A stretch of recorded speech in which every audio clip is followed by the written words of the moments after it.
jerking off. Olay. Got crank one out. You should be like, yo. Only coffee minutes. All right, welcome back to the Run.down over here on the Strickland YouTube channel. Dude, this is what happens when I'm on. 10 seconds in. This is Samuel at FBL_Sam on Twitter. We got Jeff here at FrankBarrett119. We got Tyrese over here at London's Hell. Theory on Twitter. At hell. And then we got Doug joining us today at, what is your Twitter at again? He doesn't care about It is at real Donald Trump. at Scooter Toots. It's at Scooter Toots. At Scooter Toots. All right. So we are here to obviously discuss the biggest piece of news that came out of Knicks Nation today. Cam Reddish asking for a That's right. relocation. It's also his birthday today. Shout out to Cam Reddish. Happy birthday. Shout out Cam Fam. Happy birthday. Actually, we're gonna jump into the Donovan Mitchell news. We'll talk about Cam Reddish later as we fizzle out of ideas to talk about with this Donovan Mitchell trade, which will probably not even happen because there's so many ways we can go about this. But I mean, let's just jump right into the Donovan Mitchell thing. He gets traded to the Cavs. I mean, the first reaction is LOL Knicks, of course, but the second reaction is, oh no, the Knicks, we didn't get a star once again. I wonder what the offers were. So as of recently, the offers have been getting leaked, and we know that the Knicks rejected a counter offer from the Jazz, which was I'm looking at the comments right now. We're gonna get to the comments soon, but the main counter offer that the Jazz offered, which was the last one, was RJ, IQ, another young player, which is probably Obi or Grimes. What was it, 3 unprotecteds? And I think that was it, right? That was the last counter offer. I think it was still 5 and 2 pick picks. swaps. It was the 2 pick swaps, the three unprotected, RJ, IQ, and another young player. Yeah. And the Knicks said no, rightfully so. I mean, because Yeah. Danny Ainge is off his rocker in whatever ICU bed that he's in right now. But I mean, how do we feel about that counter offer? And we'll start there, and then we'll just branch out to everything else that leaked in as a result of this trade. Doug, since you're our first time guest on the YouTube show, how about you get us started with how you feeling? I was so happy when I found out that Donovan Mitchell wasn't a Knick. I was so excited. You have no idea, because I'm just not in on this guy. So when the Cavs traded for him, I mean, good for the Cavs. They're basically we're gonna do what Utah did, but better. That's basically what they're gonna try to do. The idea is you have the big guys anchor the defense. You have shit wing defenders. Still are just hoping that Mobley and Allen are gonna be better than Gobert, basically. It's good for them. They made the move, but no, thank God the Knicks didn't accept the counter offer. I'm just annoyed that their counter offer to the Cleveland offer apparently was RJ quickly and 2 first-round picks, probably with the pick swaps. That's really concerning, because that means your core is going into the season Jalen Brunson, Donovan Mitchell, and Julius Randle. Great job, guys.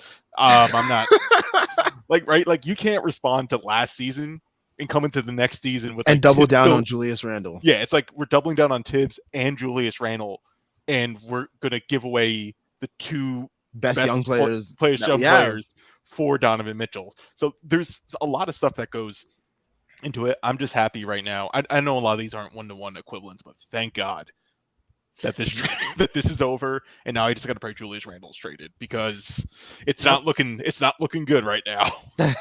Jeff, how you feeling? Yeah, I'm pretty close to where Doug is. Interestingly enough, I actually think it's a really good deal for the Cavs.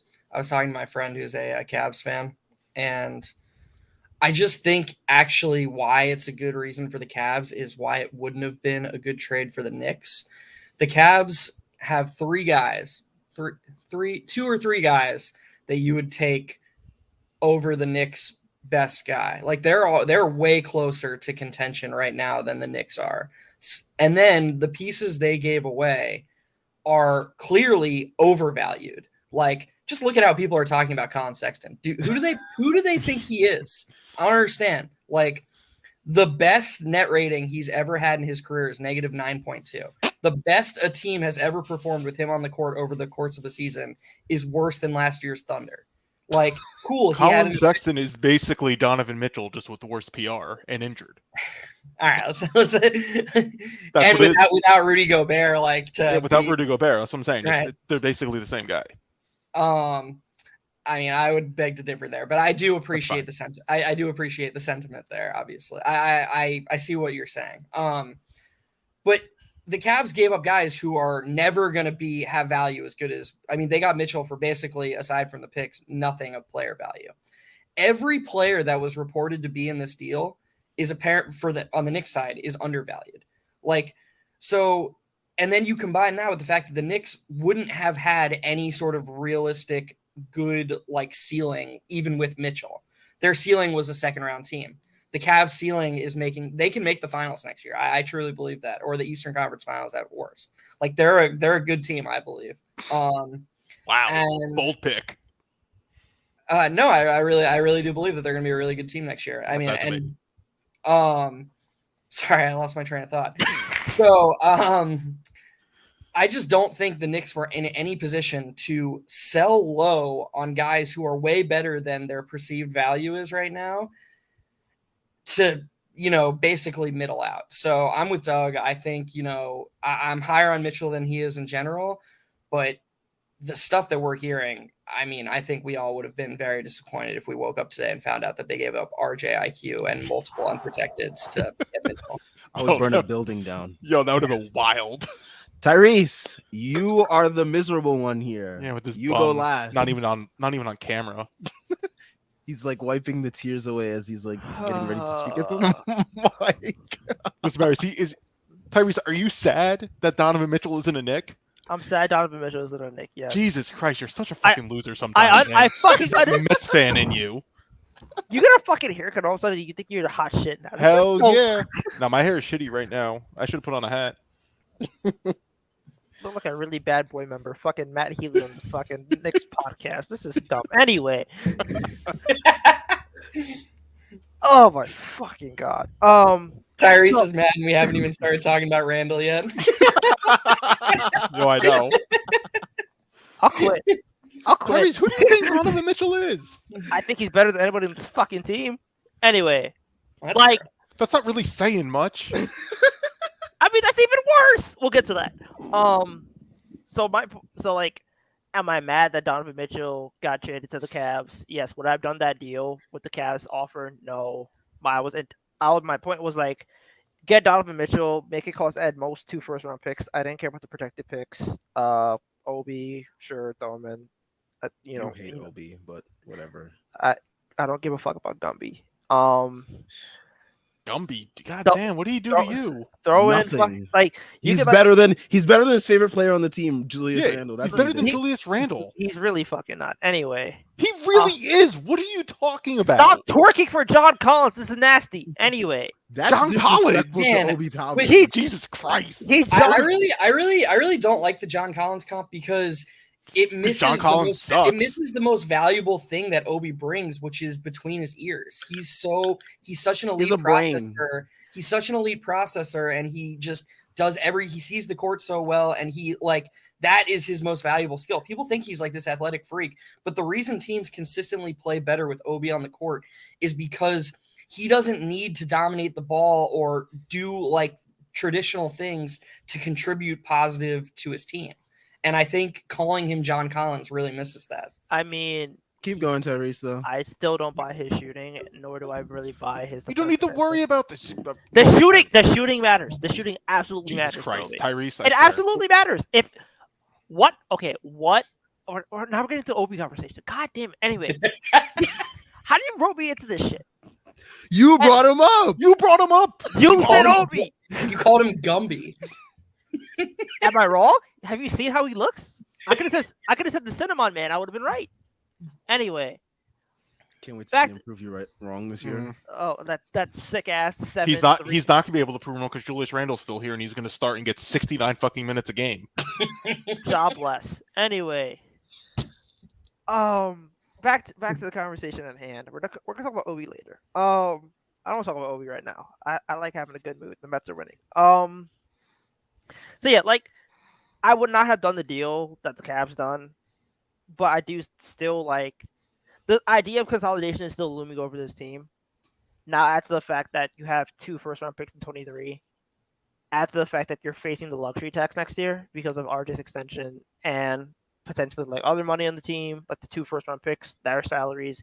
What happens with Cam? What happens You know what? with, You know what salaries are kind of clogging up the books right now. I mean, he's not getting moves, so don't even think about It's it. one of them is Julius Randle. Okay, even if he was clocking up the books, still, Hayward. If you're trading him to Charlotte, Hayward's going to be on the team next year. Yeah, but Hayward isn't long-term money, and I'm pretty sure the Knicks print money. They can handle 1 year in the luxury tax. Who gives a shit? The fact that you have long-term money on Julius Randle is the problem if he's going to play like a worse version of John Collins. That's nasty. Anyway. Or like the power forward version of Russell Westbrook. That is a really good description of what Randall was last year. I mean, to be fair, the wing version of Russell Westbrook probably RJ Barrett. Anyway. No, it is Jesus Christ. that 51 true shooting really moving, y'all. Anyway. Okay, Tyrese, I'm gonna try to explain something to you very simply. There is a difference between offensive efficiency and shooting efficiency, right? You do understand that, right? Like shooting efficiency, yes, RJ is not efficient shooter. When in terms of generating efficient offense, i.e. generating points for your team, he is very efficient. So Russell Westbrook is not efficient, period. And that efficiency goes way up if you isolate for the minutes when a certain somebody isn't. And then when you replace Obi Toppin with Julius Randle, RJ Barrett is a really good offensive player. So you're just wrong. And I don't even get to say this to your face because you're that stupid guy on it. Jesus Christ. I gotta be honest, I'm a big fan of that guy. I mean, I like Tyrese a lot, but that guy's hilarious. That guy, he woke up that day and was like, I got it. I'll show my face opening night. Will you though? Like, if Julius has a bad performance, will you show your face? No, he's not showing up if Julius has a bad opening night. But yeah, Tyrese, I mean, I'm still like, what is this team? I'm still confused on it, and it just feels like that. I agree with this. The one thing we agree on. What is this team? Because that's kind of the big problem right now. Like, what the hell is this? Like, this team just kind of feels like an overpaid, non-playoff team who is still looking for minutes for their young players, but is going to add more young players in the draft, but won't consolidate. And it just feels like they're spinning, and that's a bad spot to be in when the idea was basically you come in, fresh cap sheet, all these picks and assets, and they've gotten assets, which is nice, but clearly their assets aren't as valuable as we thought. The protected picks weren't really moving anybody. It's clear that unprotected picks from the league. I mean, unprotected picks have always been king, but even more so, it feels like you need at least 3 to make a deal. And the Knicks don't want to go past 2 because they're we need a first star before we get a second star. But now we don't know where the first star is going to come from. And it just kind of feels like, well, if we don't know where the first star is coming from inherently, and we can't really tank because the team still has a lot of good role players on the team, if not star upside players on the team, then what do you do? And now I'm just okay, well, you went from being being this moribund team with no assets, no draft picks, no solid players to you have solid players and draft picks, but now you don't have a star, and now it's you have to get one, but you don't want to give up anything to get a star. And it just kind of feels like unless somebody pops, then this team is just gonna be treadmilling. All right. So before we get into our next point, which will be what is this team going forward? I do want to get to some comments because we do got quite a few rolling in. I don't want them to pile up like they did last episode. So we're not scrolling forever to get to the comments that I want to get to. So we got Nemo up here. He says only chance for Cleveland is that Grandpa LBJ feels like doing some last stint there before he stops being able to walk. Don't sleep with Cleveland. They're a finals contender. I agree with Jeff. I gotta see more from them, I guess.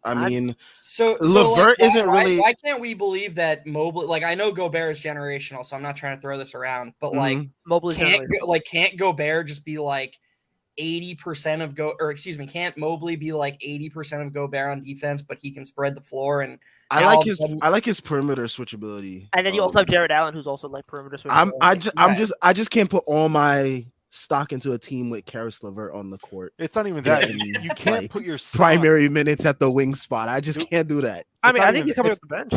it's not even that. It's he could come off. It's like it's Levert, sure, but like you can't go in with two guards who are 6'1" as your backcourt.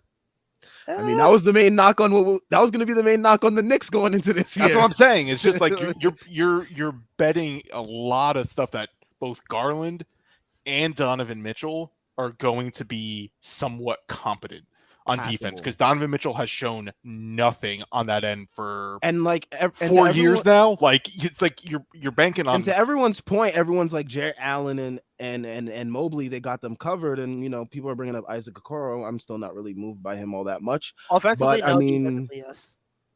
I haven't really. I've only seen a little bit of him. I haven't been moved by the little bit I've seen. He's like, he's fine. To your word, I'll take it.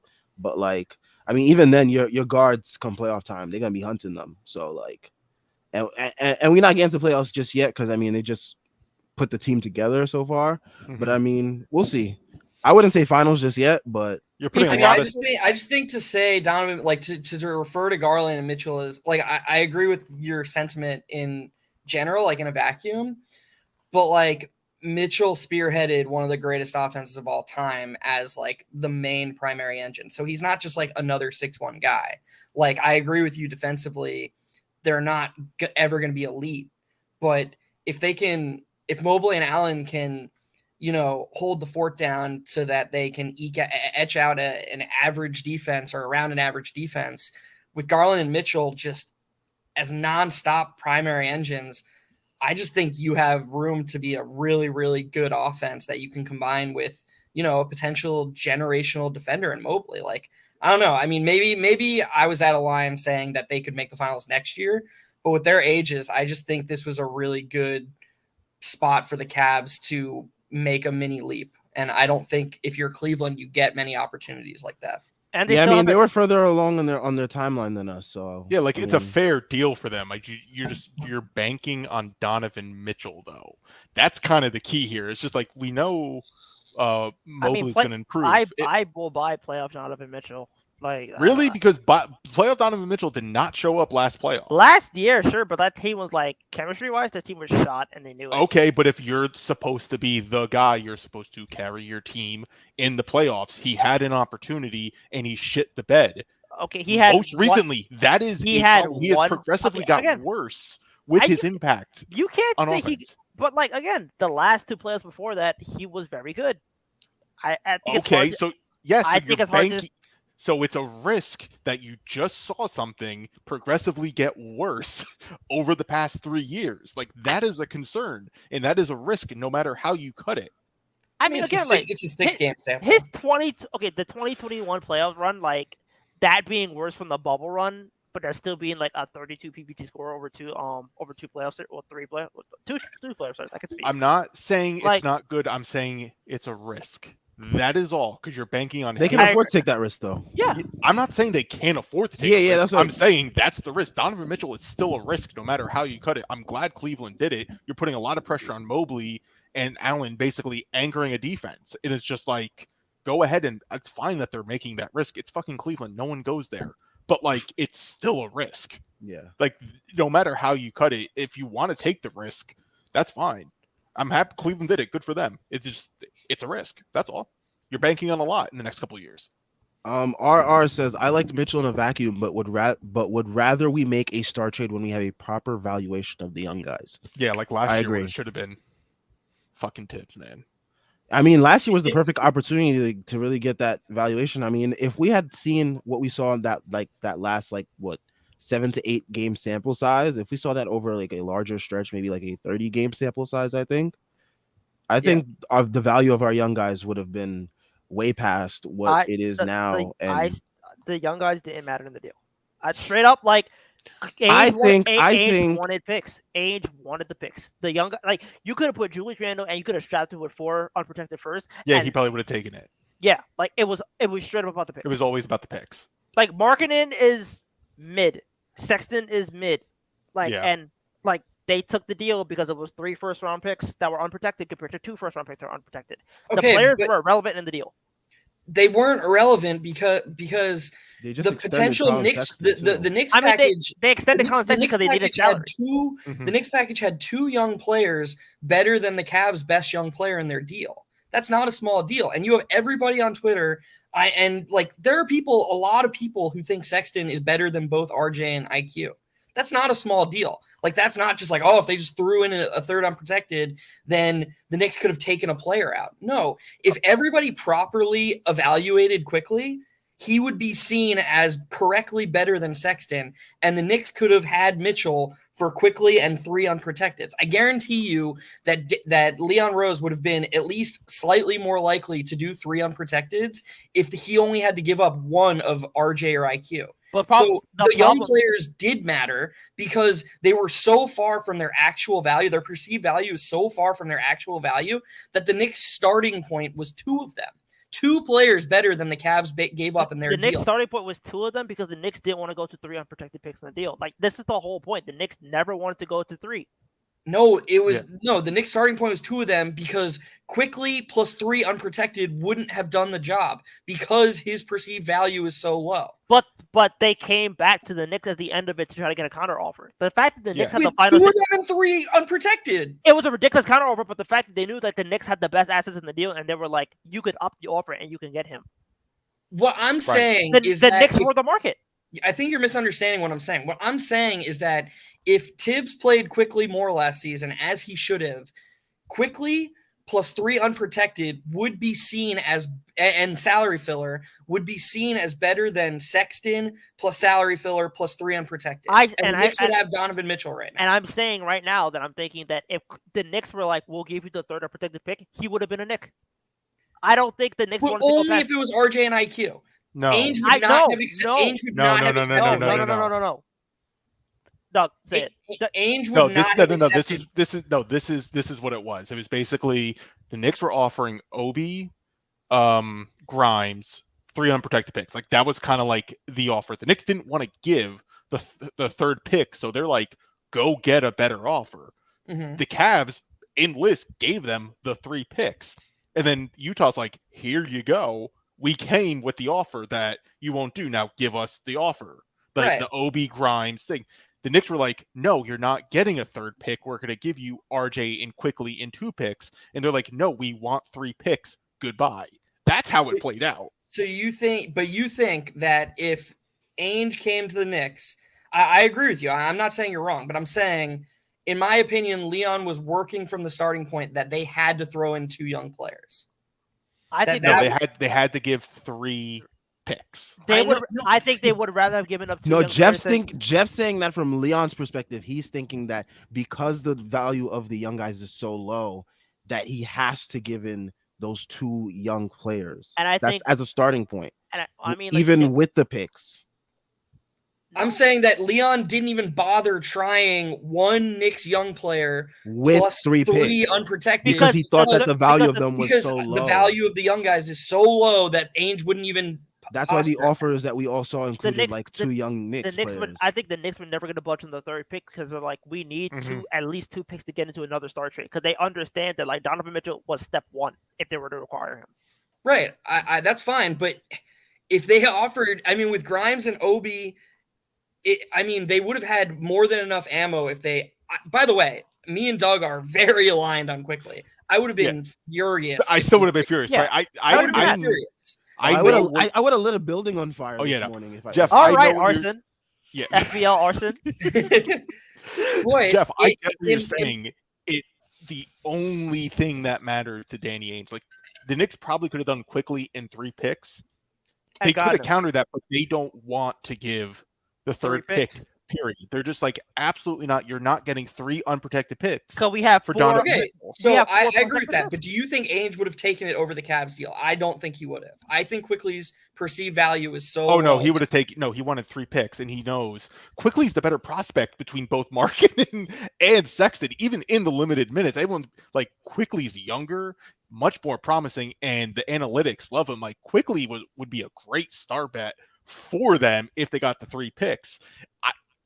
I don't think you do think that the Jazz take Quickly plus 3 unprotected over the Cavs deal. Yes, because you're still they get the 5 picks. They want the 5 picks. That's the key thing. and they did And most of it. and the Knicks also had protected picks to give. Right, that was the thing. It's just like they have the better prospects and the picks. They were the market. They like Utah basically found someone who was willing to give them 3 picks, which was Cleveland. Because like, See, I don't think they would have taken just quickly. I mean, I think you But- could get to whatever value that Sexton and Markkanen have by throwing in the draft day picks. You could have been like, okay, we could give you 3 unprotected, and then we'll give you like 2, like the Wizards pick and the Bucks pick, and we would have been fine. Like they could have gotten the deal done if they wanted to get the deal done. yeah, That's really it. Yeah, I just They just didn't want to. They're not doing 3 picks, and I think that's the right decision. The problem though is their counter was like they're fine going a route without RJ Barrett and Emmanuel Quickly. That's I think more of a concern than that. And I think Thank that leads God to this next comment that I bring up, which is from Hawkeye 420, which says, "Are we sure that the Knicks offer is an age plant? If the Knicks were willing to do that, wouldn't the deal have happened or stalled out a lot earlier?" It's the picks, No. dude. Like It's the picks. It's the picks.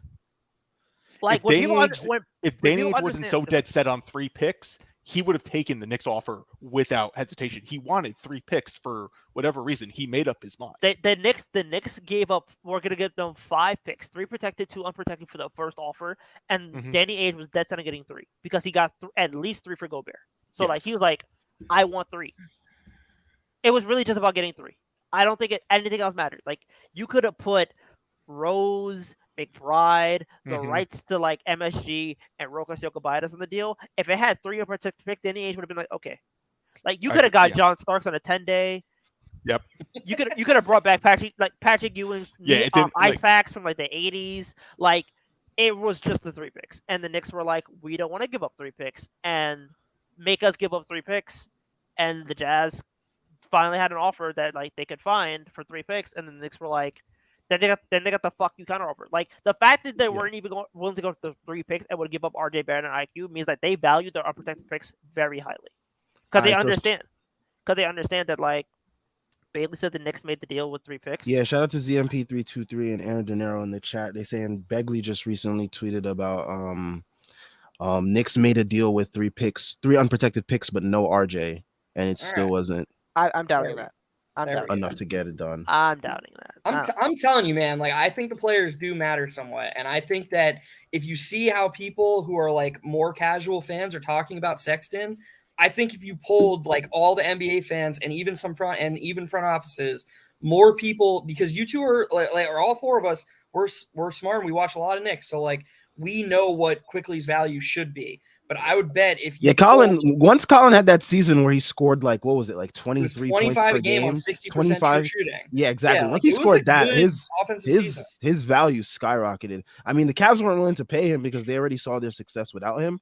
But like I think other teams around the league, they probably valued him a little bit higher. Also, that contract was like he got like what $18 million per year. Yeah, Mhm. 4 He was for like 72. 472. Ooh, that's yeah. a good contract. Holy shit. I mean, Bagels has kind of been off on some stuff. So Bagel's been shooting like fucking Brett Bats right now. like, let's be Nasty. real. Like, I mean, I think the 3 pick offer was basically like the Obi Grimes 3 picks.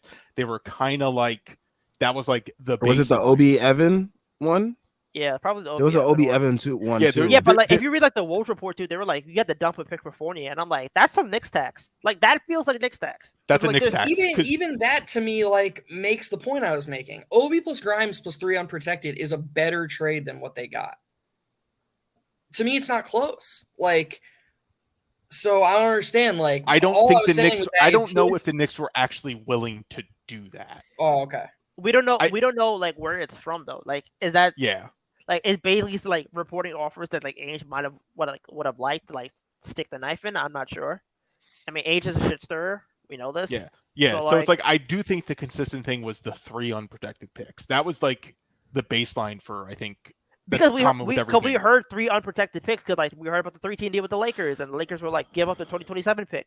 Right. So, like the That- Knicks, like it feels like 3 unprotected picks was the ball mark. Like if and West like the Knicks got would thir- get 5 picks, but 2 unprotected. Like that's the key thing. like the I fact that think we heard that in all the reports too. They were like 5 picks, 2 unprotected.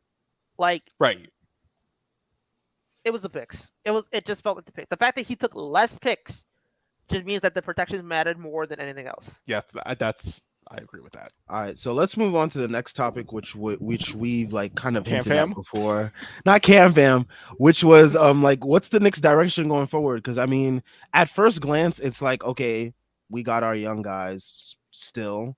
Thankfully, RJ just extended, but on the other hand, we still have these vets that we need to consolidate for in Randall, Rose, who the team seems adamant on not moving whatsoever, For and what Fournier. reason? I don't. Um, but like, yeah, I mean, at first glance, you're like, okay, we got our team going forward. Just need to move Randall basically, and the Fuck team up. is pretty Tyrese, good. you are. I cannot believe how wrong you are about Julius Randle. Okay, when I'm right next year, I want you to get it. I'm gonna invite you back on the show, and I'm gonna stick it in your face. I'm gonna be like, "You suck shit. Your haircut is ass." No, it's not actually like your haircut. It's nice. Tyrese, But- you watched Julius Randle. You came on post game every night after That's his what I'm saying. How could you watch his shitting himself, and You how are watched you last still season? defending it? Because we already talked. I've already had this conversation. Why? with Because of the Twitter too many times. Sacramento game. That game did not move me. I'm not talking about the The Sacramento. Sacramento Look, game did Tyrese, not if your move me. argument is he can't be any worse, yeah, I agree. But he still is terrible. Like, what do you like? That doesn't matter. All right, so back to what I was saying before Tyrese like kind of like brought up Julius Randle and like wanted to defend his honor. You just said move Randall, and I was like, I'm not taking. And the you shit. defended his honor. Did I not Yeah, you say that you defended his defended honor. his honor? I'm not. I'm tired of black men being slandered in our country.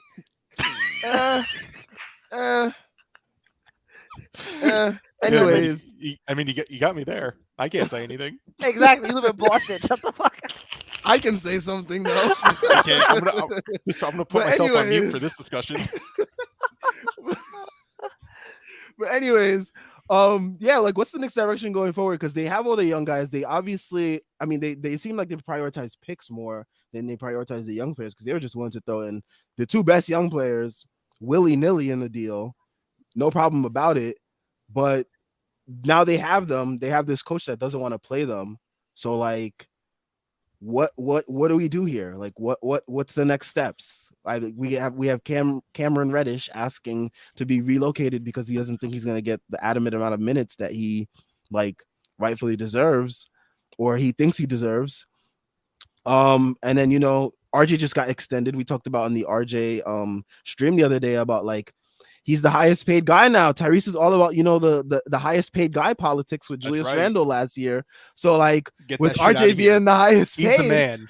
who's the man now? Like, does he get more touches? Does he get more priority? He better get more Does he touches. get more focus on the offense? Like, is he just not a guy that's just there? Like, what is the plan with this team going forward? Because at first glance, it's like, okay, they're gonna play the young guys. They got so many young guys, they have no choice but to play them.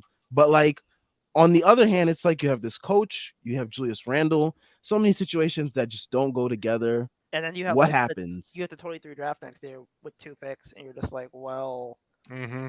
Yeah, like like that, what do you and do? like, and one of their picks is probably gonna be the lottery because like I don't think the team makes the playoffs. So, yeah, like They would it's make the just- playoffs if Julius Randle wasn't on it. Damn. Macri just said on his show, a little something I just heard. I strongly believe don't that get me there will started. be every effort made within reason to get rid of Julius Randle before the season starts. Mhm. And Yeah, I'm sure he was We're ready just- to trade we're- RJ Barrett and 4 we're- picks to Utah. Get out of here. Macri reports were better than this, please. I'm saying he doesn't. He's pretty tight-lipped unless like he gets a solid source. So Oh yeah. Except Sure that for the was- Jaden Ivey stuff. So- Are you except for sure? the Duran Jaden was a Ivey. lock at 11. Remember? was he? I didn't watch their draft show. Yeah, they Remember- mentioned the remember thing. if we got Duran, we would have had Avi. Remember that? Good. I Yeah, do. that was the tweet that came out, I think, that night. From We Yeah, were on the- hashtag we were- never forget. Uh huh. But anyways, going back to like, yeah, what's the direction of this team? We're doing donuts in the parking lot right now. Yep. You know what's funny? Tyrese, you just went on that whole rant about the Knicks cap situation. How do you make peace with that? How do you make peace with that and your thoughts on Randall? Like it just seems so clear. It just seems so clear they have to trade Randall. It makes no sense. Like nothing. Your two stances don't have any consistency. I mean, There's I one- think that. I mean, like the whole stance was like they fucking should have hit RJ, but like we're not gonna get to that. What? Huh? Speak up. We never can't hear mind. you. What you Yeah. said? I would What have. was that about Rowan Barrett Jr.? Don't go government. Ill. What was Ew. The that? Canadian government. It's something different. Have shame. Anyway, Weren't you the say? Knicks Couldn't already hear you. operating over the cap? So RJ, I mean, but like they're talking about luxury tax now. So like, I the idea is basically like the descending contracts help. Rose coming with the books helps. Potentially if you can move Fournier for something, sure. But it kind of just feels like again you're spinning, and I don't know what like they need a star, and I don't know where they get one, and it kind of seems like they know the price on a star and they don't want to pay it right now. So it just kind of feels like to get one, you need like to get to 2 stars, you need to like be a relative contender in the NBA. You need to have one first, and they're trying to like get one with Donovan Mitchell and then figure out the rest later. Now they don't have Donovan Mitchell. They Who's still have not a all these star, so that's a good thing that they don't have him. And paid the star nasty. price for him. Anyway, Not a star. okay. I mean, the Knicks had a neutral net rating last season without Jalen Brunson and with Julius Randle playing like Dog shit one of the worst players ever. I've ever seen in my life. Like, Right. I think Like- that like again, like I think they're a good team, but the problem is I don't think they're like a playoff team because the East is just like really, really deep this year. Do you understand how much Julius Randle is holding this team back? Oh my god! Like, do you not understand that? I'm gonna give you guys a fun little stat on this one. Julius Randle was in 5,112 offensive possessions, right?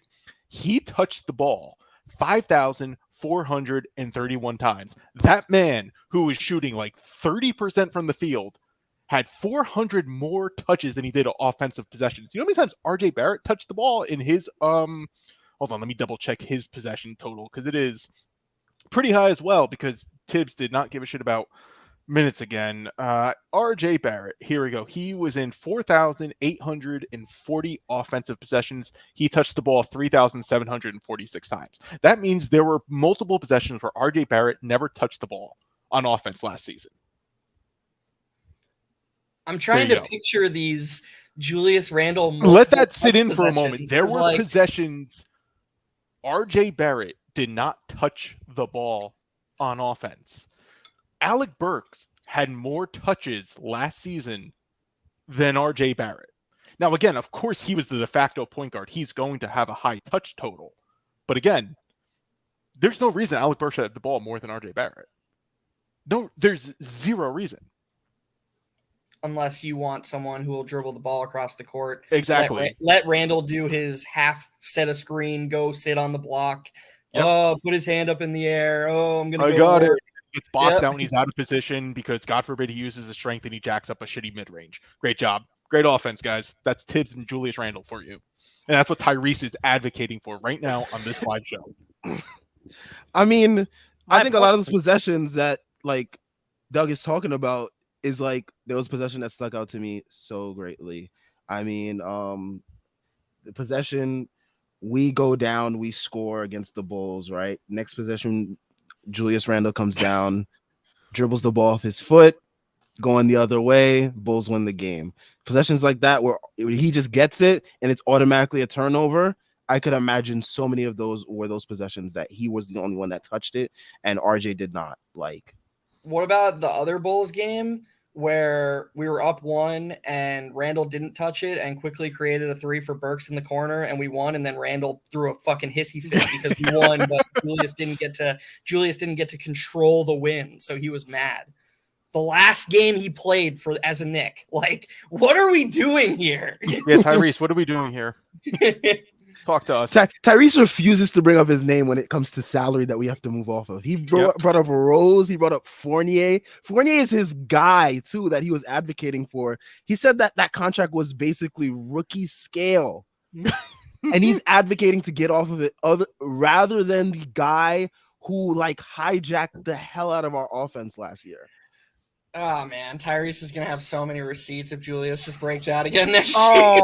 I have this all. Don't even put those thoughts in his head because they're not Saved. coming true. Oh, They're not no, coming no, true. No, it's gonna come true. Like he's gonna be fine next year. I'm not worried about that. Oh, yeah? So, like he's gonna be fine. He will be fine.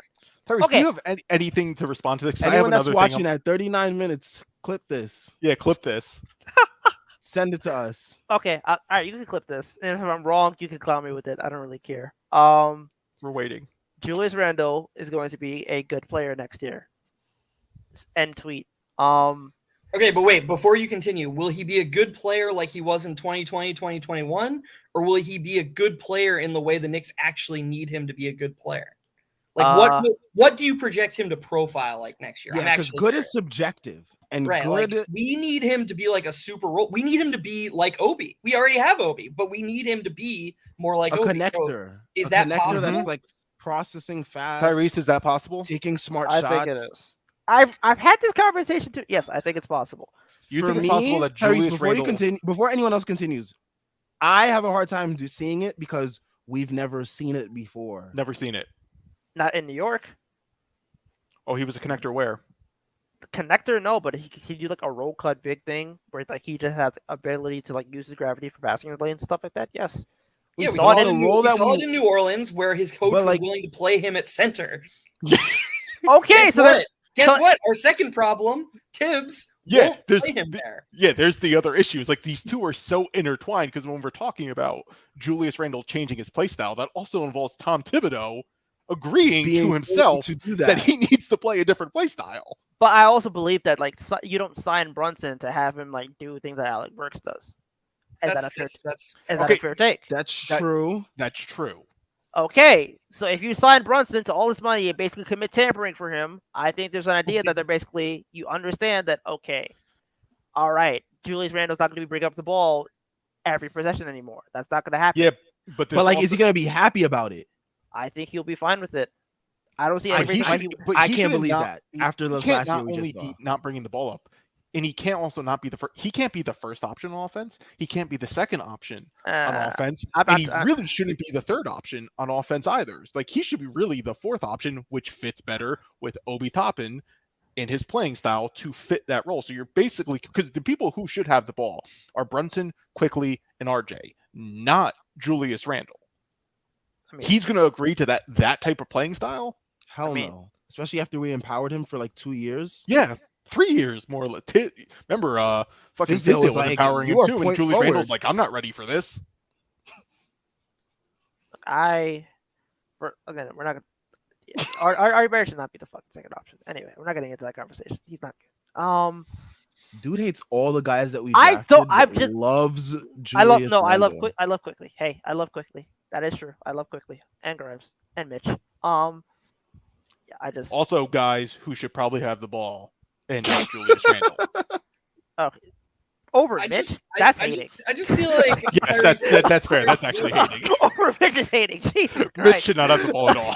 Okay, unless it's hey, I love Mitch. I really do love Mitch. But like, all right, man. I can't Ah. be. He's too busy doing threes instead of hook shots. That's what my man needs to do something or learn how to pass the ball. I don't know. Hey, you saw them flash at the top of the key at the end of the year. You saw those. I buy Yeah, I it. saw like 5 passes in his 3 years. Those were- man, Mitch. I mean, Mitch that's why made we a- have hard Mitch side, made- though, Mitch to be made a fair. pass on the That's short true. roll last year, and like all of Nick's Twitter exploded. Yeah, I Just know. a It was little- it was, the, Yeah, I it was the know. greatest thing ever. Yeah.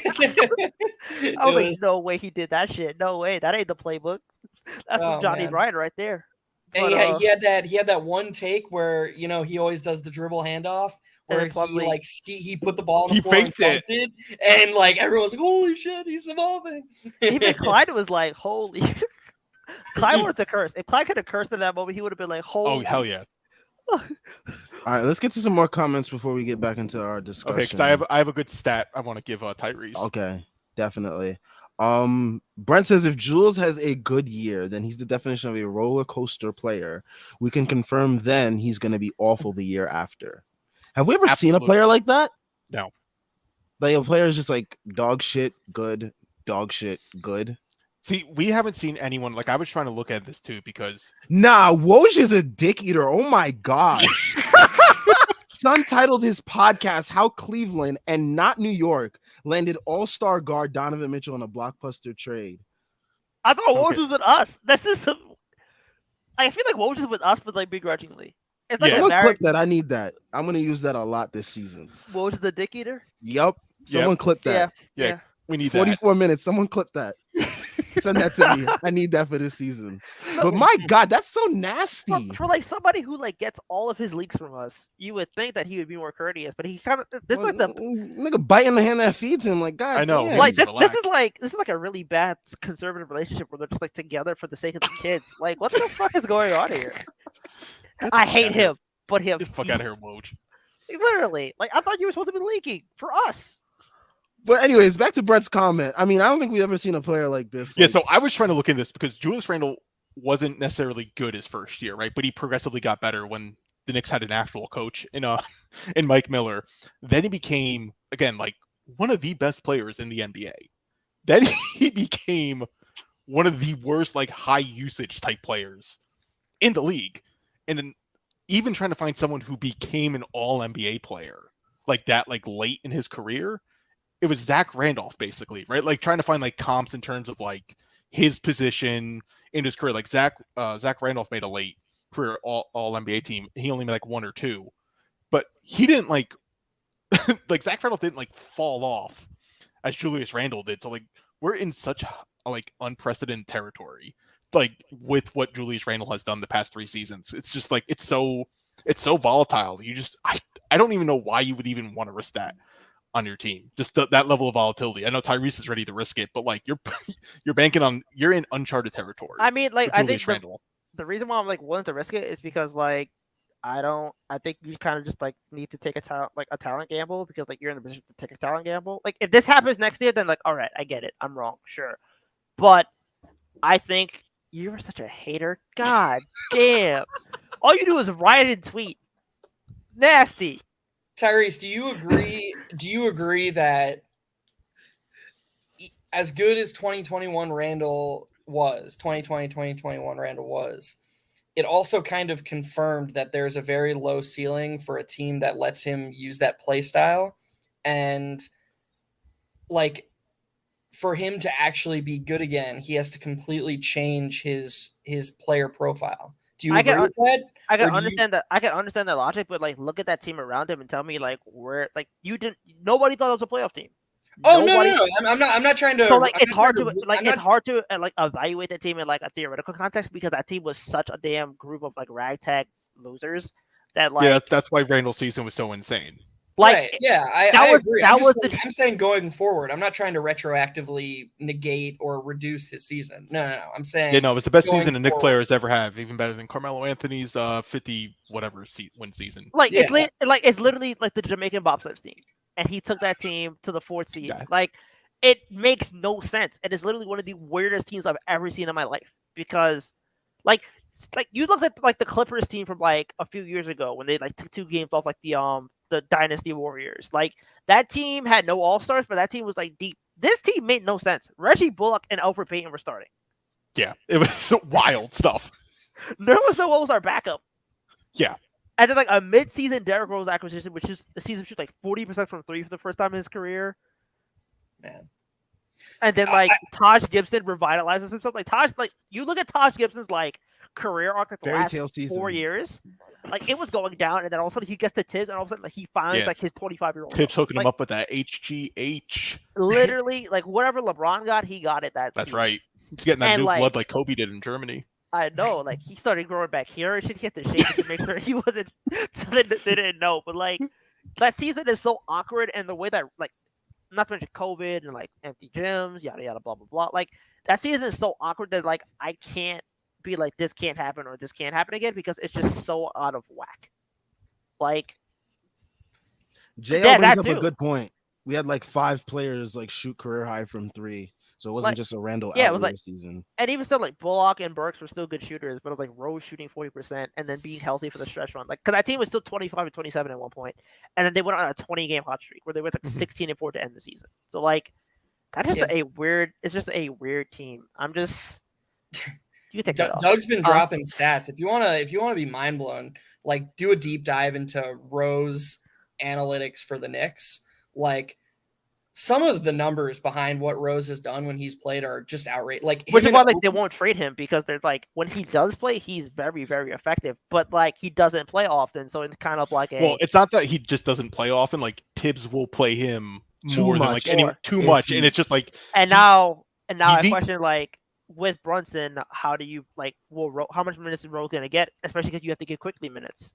Well, Quickly should be starting. Well, Grimes actually, given how much they love Grimes, apparently he better be the next coming of Clay fucking Thompson. Since they didn't want, he's like, I'm not included in anything. So Look, he better be starting the shit. fucking second coming of Allen Houston in the Knicks jersey. Damn For right. those first, He at 4 minimum, years. needs to like. He's starting next year. Obviously, it looks like it. So like, Has to.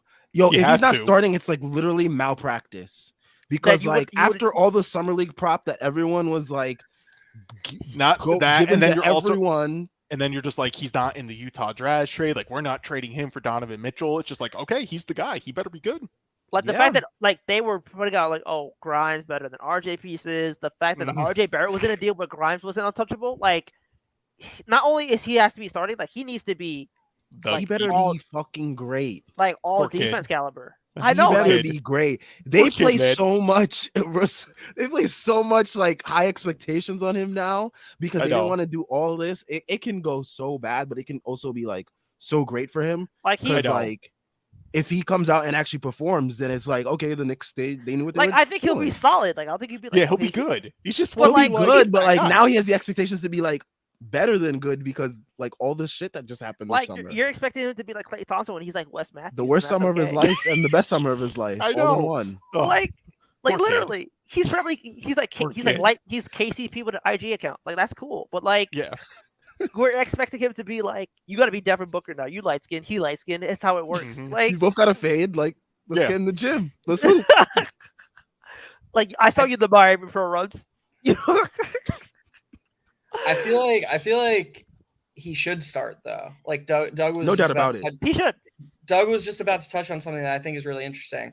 I personally think IQ is right now the best young player on the Knicks. I think there's pretty much all the evidence that I don't think there's any evidence that RJ's actually been better at basketball than him the last 2 seasons. Some things I'll disagree with, but I agree with that generally.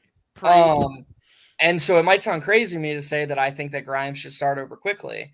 But I think if you look at the two player profiles and you assume that Brunson has to start, what Grimes does is you give RJ and Brunson a hands down number one defender who can take anyone 1 through 3 or can try to take anyone 1 through 3 and doesn't need the ball in his hands to maximize his value. He'll just be a shooter off the ball. RJ and Brunson can be options 1A and 1B. And Grimes can give plus value off the ball on offense and can alleviate their burden defensively. The way to maximize Quickly offensively is to give him the freaking ball. He's a really good player. And if you assume Brunson's starting and you know RJ's in the starting lineup, which is a good thing, the best way to maximize Quickly is to bring him off the bench and have him be the lead initiator off the bench. So as high as I am on Quickly, given the team construct, I actually believe Grimes should start and Quickly should be the first guard off the bench. Like Quickly should start. Quickly should start. Period. End of discussion. Like I like Quickly's defense, but I just feel like Quickly being in the Grimes role just like is a waste of his skill set. Yeah, but he shouldn't be in the Grimes role. But the problem is he's going to be in the Grimes role because there's just too many mouths to feed in the starting lineup. Right, because Julius Randle is still on the team. That's the problem. Even if Julius, you're not understanding. Even if Julius was there, it would be RJ and it would be RJ Brunson. Is he getting more touches than RJ? Is he getting more touches than Brunson? No. You could. Those three should be balanced out a lot more and actually utilize some of their off. Yeah, but that never happens well. unless you're the Warriors. Oh, that's a problem with coaching. Then we're gonna. Okay, so it all comes back to coaching. Look, let's there's not two blame main problems. It's Tibbs. It's always a white man at the problem. Okay, it's always a white man. That's fair. See, knows what I'm talking about. See, I'm throwing up the fist. You can't see it, but I'm throwing up the fist. But like, well, you need a webcam, man. I can't relate to what you're saying. If that is like a low point of this video. I'm an ally just behind that the we screen. didn't have that on camera. Okay, that we did not get to see Tyrese throwing it up. God, I really wanted to see that. Yeah. Opening night. I swear I'm doing good stuff. Yeah. I will have it on opening night. I'm traveling. I'm going to New York next year. Or next week. He's gonna show up on video like super jacked, you know, like he's working out behind the scenes, you know, like getting ready, he's pumping up. Oh, I still weigh 200 pounds soaking. No, not even. I wish I weighed 200 pounds. I'm like 130. Anyway, Are you healthy? Are Are you okay? Are you okay? 130? Bro, you're in Texas. You can gain that weight easily. Nah, bro, I don't be food expensive. But let's get to this comment by Brent. I just don't believe in Randall. His talent that season came from being able to create offense off the dribble, but the way he does it is too DeRozan-esque to be reliable season. Oh, don't say DeRozan on this podcast. That's nasty, bro. We have agendas. We have agendas, please. You know, I was gonna say, like, as much as I want to be like DeRozan's better than Randall, I can't do that for the agenda. Thank you. Can't do that for the agenda. Like, come on, man, you can't do that. You can't compare him to DeRozan. Come on now. I do like the comparison from a profile standpoint, though, because they the both mid range, right? Well, yeah, and just like I feel like having Randall in what we've seen of him on the Knicks just kind of puts your team in this kind of purgatory you don't want to be in. Because Randall as like the primary engine, your team is never going to be good enough to seriously compete. But, you know, as we saw in 2020 and 2021 or even last season, it's with him and Tibbs, you're not going to like fully bottom out. So like, yeah, what are you trying to do? It's the question we were asking 20 minutes ago. What are we trying to do? it's going to be a question that we continue to ask until like they consolidate. Yeah, Tyrese, do you want a fun stat? Oh, I'm gonna give Tyrese a fun. Oh stat. yeah, give him the stat. Sure. So I calculated the points generated per touch on the Knicks. So meaning the points they generated through scoring and their passing, right? Assist points, basically. Julius Randle averaged how many points generated per touch, you think, Tyrese? Give me the scale that I'm working on. No, pick a number. I don't. Okay, I'm guessing like there's 3 points max. I'm guessing like it's a low number. Are we talking decimal number? Are we talking decimal Yes. points? Okay, Yes. so less than 1. Let's say 3. Let's say 0.4.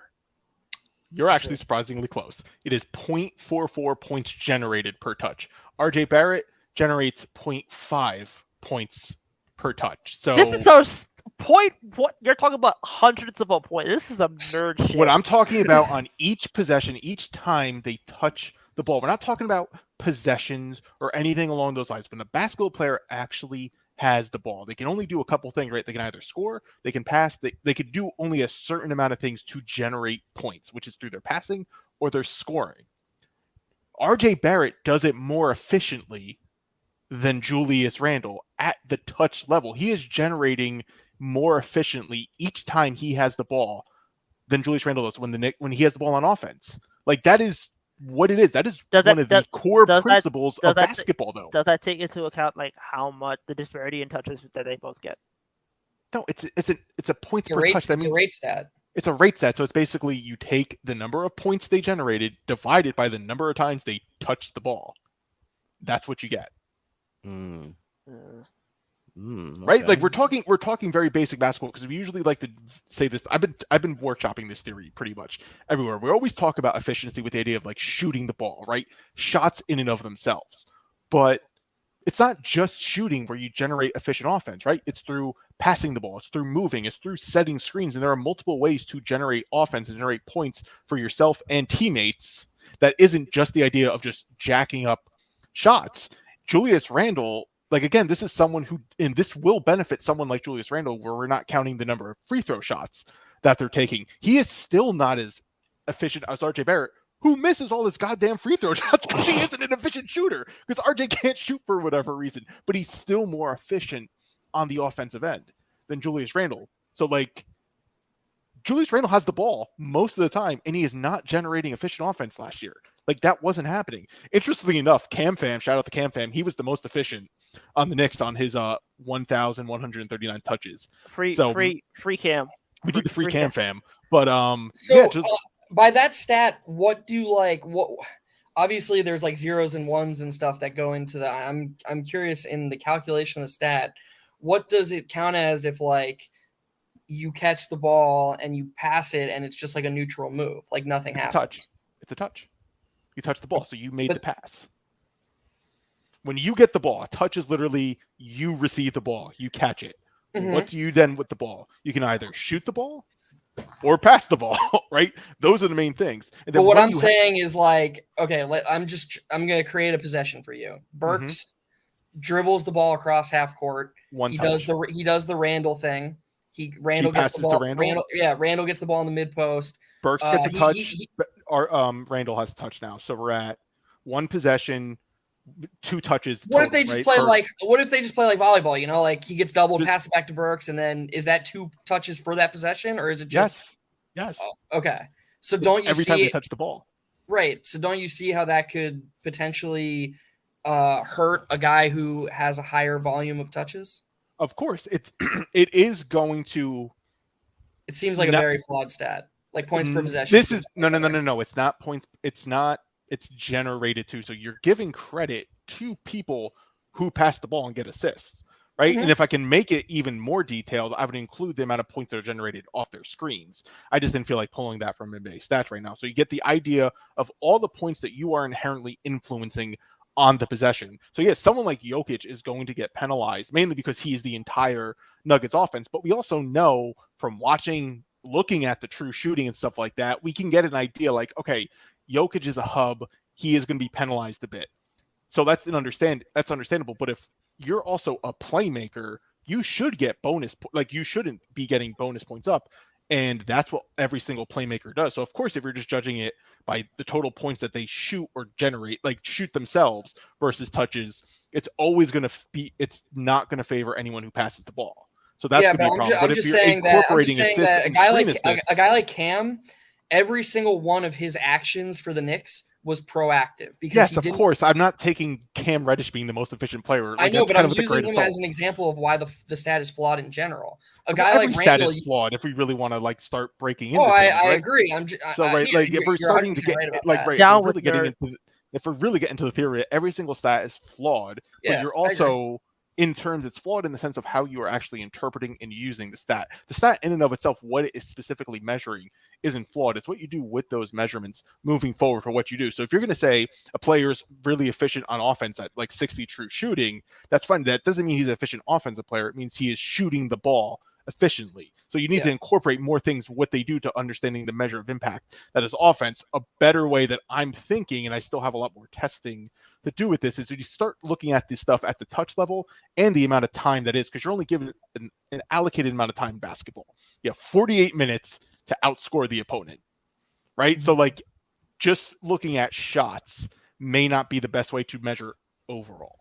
No, I agree. I'm just saying that this stat specifically, if you're basing it on a touch level, really seems to penalize the primary option because of forced resets. They can have multiple touches in a possession, and that is very penalizing. All right, so that's fair enough, but I will read you the list of basically the top guys like in the entire league that actually get it, so you can kind of get a sense of like it's not just that. So like Devin Booker, right? You would say he is a primary hub, right? On offense, I would say he has the best points generated per touch, right? So he generates a nice figure of 0.69 per points, points per generated. So like it does work in favor of those guys. DeMar DeRozan, he has the ball a lot. He's super efficient. Trae Young, he's number 3. Giannis is 4. Kevin Durant is 5. Zach LaVine is 6. Brandon Ingram is 7. Young one is really good. A Zach LaVine stat that pushes agenda for him. No, I'm sorry. That's where I gotta draw the line. I'm sorry. Yeah. So Tyrese. So when I calculated it, I saw Zach LaVine this high, and I'm like, Jesus fucking Christ! I need to throw my computer out and never mention this again because I am so tired of seeing Zach LaVine. You gotta get rid of the whole stat. The whole stat gotta go. I need the whole thing. But next gonna be like the Rondo like top 12, and I'm gonna be. Like, I know it's so nasty, but the good thing is it's just literally offense, and it just completely ignores on the defensive side of things. So usually, like when you look at that list, those are the top guys I mentioned. Giannis always has the ball. Trae Young always had the ball. DeRozan always had the ball. These guys have the ball. I think what it is, it's going to penalize guys who are like inefficient with that many touches. Correct. Exactly. So for someone like RJ, who's at 0.5, or someone that's not like a quick processor. Right, so you have someone like RJ. That is kind of what... Exactly. Yeah. So what you're penalizing is someone who isn't processing the game well. Jokic, because the Nuggets literally have no one besides him, he's only going to be penalized because he's so dependent on their offense. So like you can kind of see that making sense. For Randall, it's going to penalize him. Can I ask you one more question about the stat? I am. So let's say that possession that I just detailed happens. It goes Burks, Randall, and then the possession resets and it ends with like an RJ ISO. Nobody gets an assist. Do Mhm. Burks and Randall both get 2 touches and no points generated? Correct. Okay, Okay. that makes You sense. said RJ misses the shot, right? No. He scores on the possession, but nobody gets an assist. Yeah, no, they don't. They didn't generate the point. RJ then okay. gets 2 points per that touch. Right. Yeah. No, Okay. I get that part of it. I'm Okay. just trying to Yeah, figure out. I'm So trying to. that's how I'm like. This is based. This all this stuff is free as on NBA stats. It's literally just how I'm calculating things, which is basically what you want to value in terms of what points do you want to give credit to for players. Usually, I like to give the points they literally actually score, the points that they generate off their assists. You could probably incorporate a way if NBA stats does it for like the hockey assist. I think that's fair to give someone credit to. And then honestly, I think we should start giving screen assists. I know this should be, I'm assuming, a Rudy Gobert slander place, and Rudy Gobert is terrible. But to give him some credit, he's a great. We're screener. not We should doing give any him Rudy credit on Gobert offense prop for over that. here, man. We're not doing any Rudy Gobert prop. I'm with Shane. I'm with Shane in the comments. It should be burned. The fact that Devin Booker and DeMar DeRozan are on that list, it should be gone. It should be banned from the world. But thank you for that stat, Doug. That is something I did not know. That's what I'm here for. So, all that's to say, Tyrese, how do you feel about Julius Randle now? I'm not trusting your nerd stats. I'm sorry. I'm literally doing long division. What are you talking about? You're making it sound so much better. Long division, bro. Nerd shit. All right, so Jordan Bub asks, at the end of the season, will Julius Randle be on the roster? Yes. Sadly, yes. Yeah, I don't They're see not. any team They're not really. trading. I don't see they're not anyone. trading for the next year. I don't see anyone trying to pick up Julius Randle mid-season. I don't think that's a problem. I think the problem is like if No, the I think Knicks. that's the problem. No, I straight up think that if they wanted a deal for him, they could get a deal for him. Like you could. I you mean, could for a definitely- bag of chips. Yeah, but they're not going to trade for a bag of chips. That's the whole point. Dude, They're they gonna should attach. They should attach the 2 unprotected picks that they weren't. Go to Utah just to get his fucking ass out of here. But yeah, like Julius JL says, Julius- you don't Julius even Randle need with 5 nerd picks. stats to see Julius Randle stinks. Thank you, JL. Yeah, you just don't. Don't- I mean, the eye test tells you all you need to know about Julius Randle's stinkiness on the basketball court. One thing that I'm losing my mind, so I'm not sure if I saw it on Twitter or if Doug or someone said it on this pod already. But one thing that I'm not sure has been talked about too much is that the Knicks not making this trade and having their assortment of protected picks could make them more likely to attach. Dallas mentioned that on the timeline as soon as the Randle. trade broke. He said Yeah, that please. they could attach a protected first to Randle. He said, would they be willing to attach a protected first to Randle now that they didn't include any picks because they because they didn't make the deal? Oh, thank God. Please do. I mean, I mean, I don't know. we already know Tyrese's answer, so we don't need to. I think he's Can getting we, traded. can we send I think he's- Tyrese 2 in the deal? I mean, if he's coming to San Antonio, then I'm already here. I Perfect. think Send him he's to San getting, I think he's Antonio. getting traded to Charlotte before the season starts. Well, I that's hope my- They so. got a glaring hole at power forward with Yeah. the prisoner Yeah. awaiting his sentence. We're waiting for sentencing. Maximum life So- expectancy in prison. That's the So- only MLE he's getting. Exactly. Yep. Eh, So I mean, yep. man, They I'm got surprised the Lakers haven't done it yet. I'm really surprised the Lakers didn't do it. I thought they Julius would've. Randle trade. No, the Miles Bridges like minimum signing. Yeah, like the reclamation thing. I'm. They Is got that Ked- something that the Lakers really want to do at this point? I mean, they're still like reeling from the Russell Westbrook. Why they not? got season. they got Kendrick Nunn on the roster. I know, like Who they don't care. cares? They Like, don't they- care. No one cares. True. Like if LeBron win a championship, do you really think he cares? I mean, why were you True. talking? We got Derrick Rose on the roster. LeBron counts the bubble championship as a legitimate championship. Like he will count anything. Five anything. rings, like 5 rings is 5 rings. All right, so I think now we can finally get to like the juicy story that everyone wants to talk about. Cam's birthday. That's right. Cam Fan's birthday. Happy birthday, Cameron Reddish. You asked to be relocated allegedly, because like he said in And the then- Instagram comments that like it's cap basically. But I mean, Berman came out and Stephon Bondi also came out recently saying that his sources confirmed Berman's earlier report of Cameron Reddish asking to be like relocated. He said it's different from a trade request. That's what It's Bondi Tibbs. said. It's basically So- Tibbs telling Berman that he wants Cam Reddish off the team. I mean, we've known forever that not that Tibbs just doesn't like Cam Reddish. I don't know if he's like racist or something. or like is he secretly racist just against like Cam Reddish because he just loves Julius Randle? You see So, how many like- minutes he be giving all the minutes to black men. I'm sorry, bro. The way he be having them run. He had Luol Deng on the plantation. Playing He 38 loves minutes a night. he loves your guy Julius Randle, so I don't think you can really slander him that much. Listen, Or regardless, maybe he hates him so much that he makes him take all these possessions. he had Ryan Archidiakono being a cop on the bench. Okay, They had Ryan trying to be white Theo Pinson this. but past Theo half Pinson was season. giving us the vibes. He's like, I don't like to see. He doesn't like the vibes. I don't like to see black men. But I mean, yeah. How do we just feel about Cam?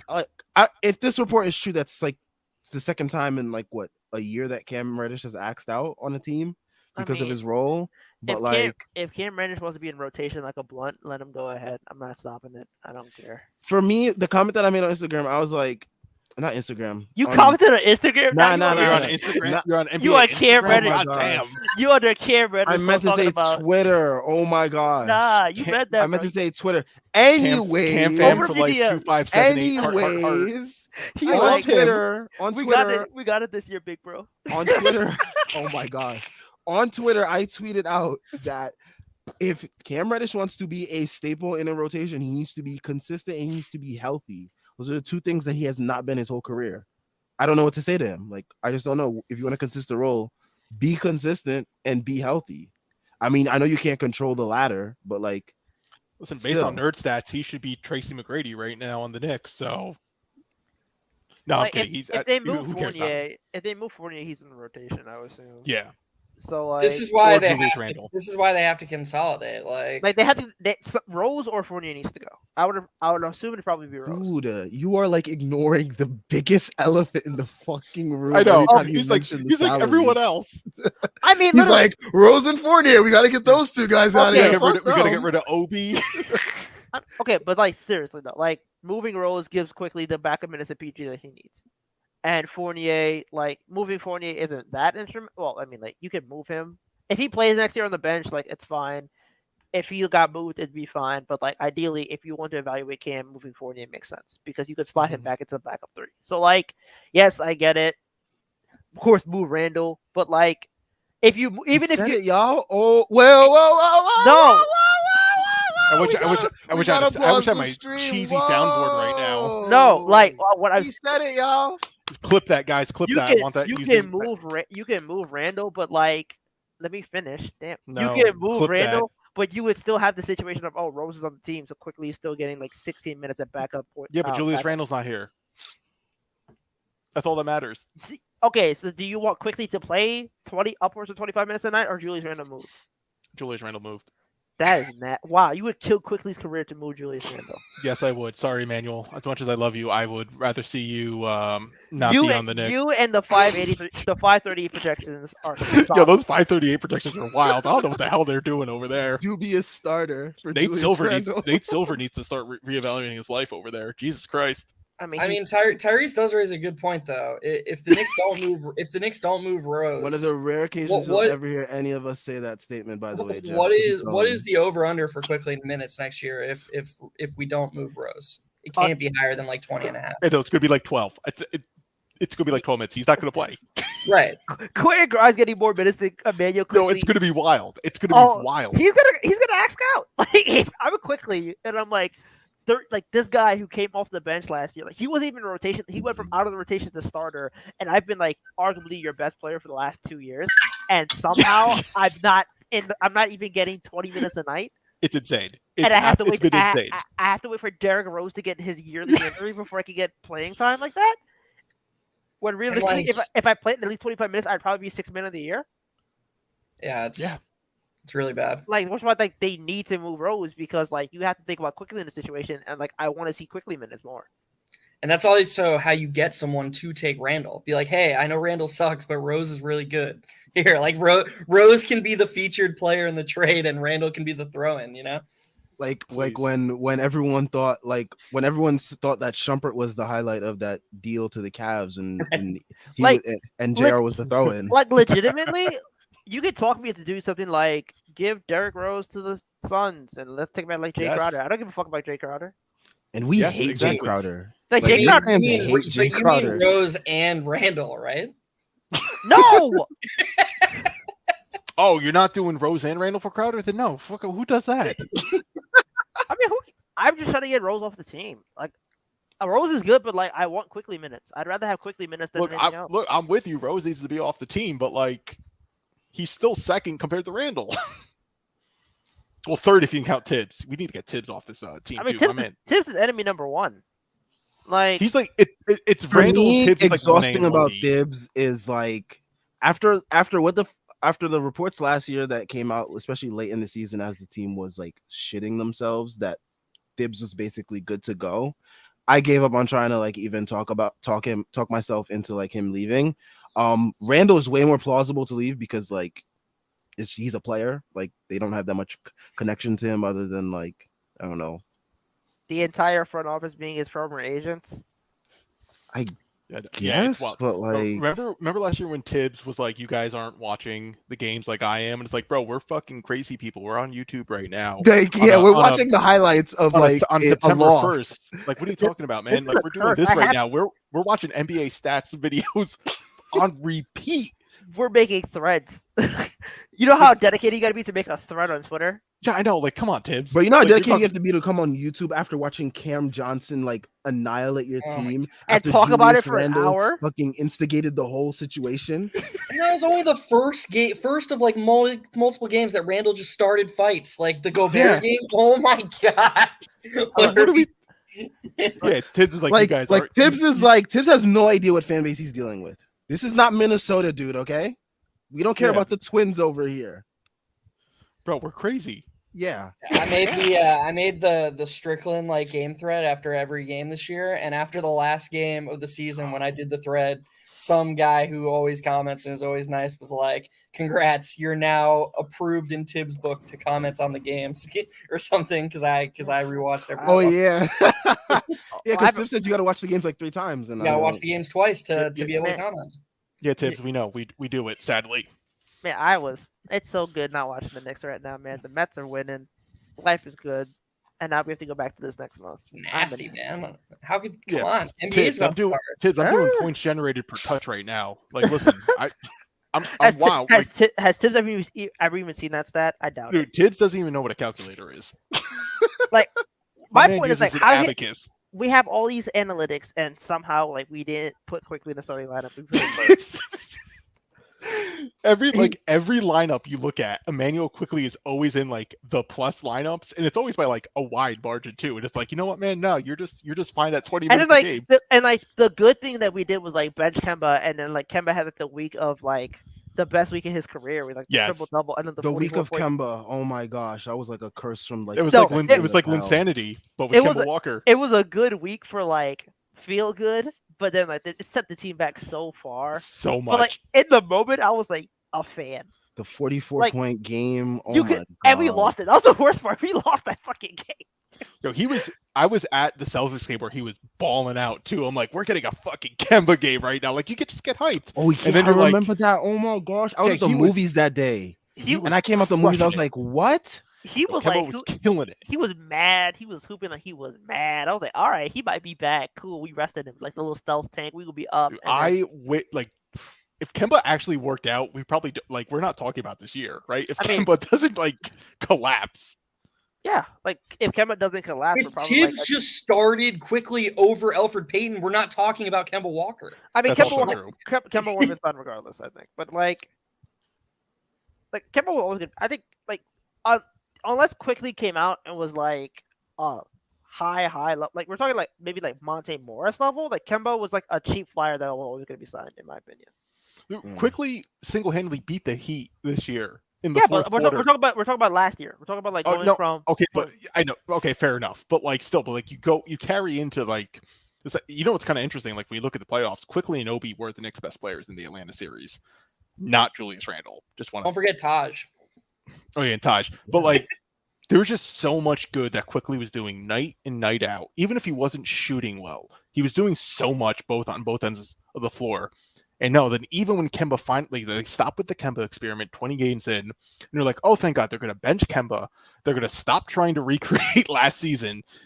And then they started Alec Burks and they doubled down on trying to do last season when it clearly wasn't working because you need Julius Randle to hit 50% from mid range in order for that other season to happen, and it soul crushing. Okay, so I have a question for you guys. So now that the team is like we're past the Donovan Mitchell saga, do you do the Russell Westbrook for like a first or two trade? Is Randall going out in this deal? Okay, let's say Randall goes out in the deal. Okay, then I'm doing it. No, hold on. Are we buying out Russell Westbrook? Yes, we'll buy out Russell Westbrook. Oh yeah, Then then yes. that for sure. Hell yeah! Like who doesn't do that deal? Comments. Let us know what you think about that deal. Cause I would probably do that deal. Wasn't that like one of the initial deals that was reported before like the Donovan Mitchell thing really started? I think it was like Randall and Fournier. Like that was like basically what I'm just kind of scout that Mark Stein. Like Mark Stein was like a scout said this at NBA Summer League, but like I'm thinking about it and I'm like, if this team isn't going to make the playoffs next year, and you like don't want to be with Randall anymore, and you want to get the Fournier contract, wouldn't it just make more sense to like get Westbrook, clean your books for nothing really, but like clean your books, get Wiggins or whatever next year, and then like Brunson, Grimes, RJ, Obi, Mitch. That's so fun. Quickly, who's Cam, I guess who are Cam? Who else? Is Fournier still left in this deal, or he went out? No, Fournier went out. It'd So, probably like, be quick. It'd be quick. It'd be quickly Rose. Deuce, Cam, Isaiah, Rose. Rose, right? That team can make the playoffs. Like that's a fun. Even if they don't, though, that's a fun ass team. It's a fun 10 seed. Like, yeah, I'm all for that. That's vibes. It's like it's a fun team, and there is a chance that they actually make the playoffs, right? I think that's what it ultimately is. Like the lowest they're getting is the competing for the play-in. Like that's the floor for that team. When I tweeted earlier today about like trading Randall, somebody was like, "Oh, this dude wants to win 15 games," and I was like, "I don't think you realize how hard it is to win 15. Did they not see our young guys go into Miami and steal a game like from Jimmy that team Butler would probably friends? at least win like 32 games? Yeah, I think we'd be better. Bro, they how many games did they win? They underperformed based on their point differential. Yeah.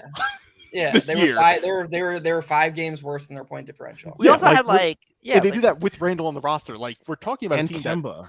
Right? We're talking about a team that could potentially push 500. I think the East is deep, so that may not actually get you a high seed in the playoffs. Could they be like 38-44? All right, I got of course. That's what I'm saying. I got a question for you guys. I want all 3 of you guys to guess. So in Quickly's career, he's played over 300 minutes with 36 different players.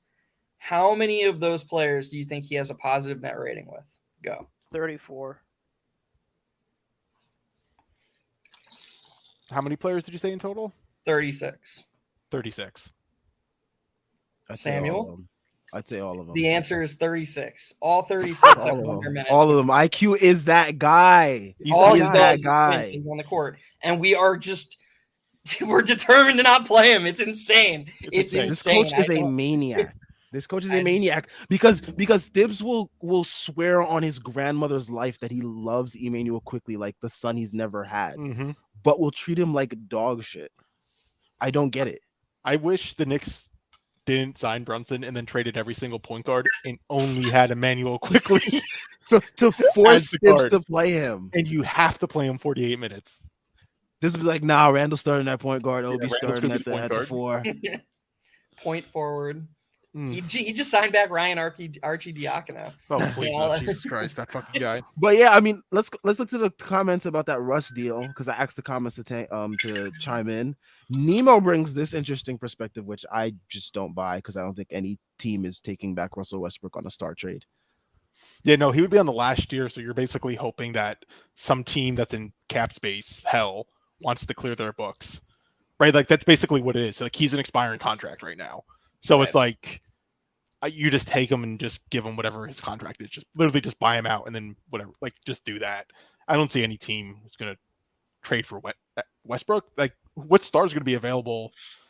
Yeah, I just don't see would be for the salary filler. I don't know. That's a tough. He said for salary purposes. Yeah, I see it, but like he can't play. Like Westbrook, like I said, Westbrook and Julius Randle are one and the same. He can't play. You can't have him on the court. So Yeah. So brutal, man. I mean, like you could send him home. God.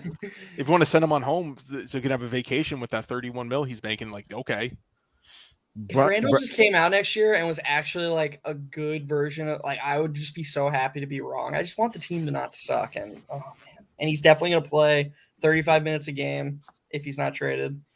Ugh. So okay, so going into this season, we know what the team pretty much looks like. We pretty much know what the rotation is going to be like too, right? mm-hmm. It's like Brunson, Grimes, allegedly, because they are so high on him that they better didn't be. include him in the freaking Spida negotiations. That like he has to start. RJ, of course. Randall, 30. I call him 30. yeah, 30. and Mitch. Mitch. Backups are Rose quickly. Fournier. Cam, Obi. Oh, yeah, you're right. Fournier, because he's still here. We didn't consolidate.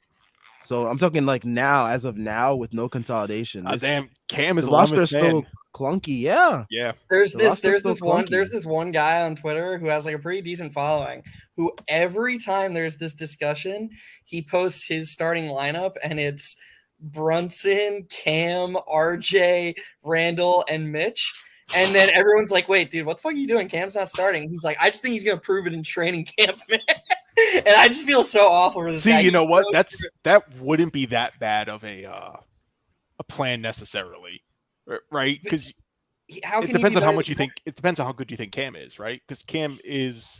He Not. was pretty good on defense last year. I'm not starting him. I'm just Like saying. I can see the he's logic good on in it. defense, but so is like Isaac Okoro. Like Yeah, but is Isaac Okoro like as efficient as Cam Fam? As he is the best efficient Knicks player.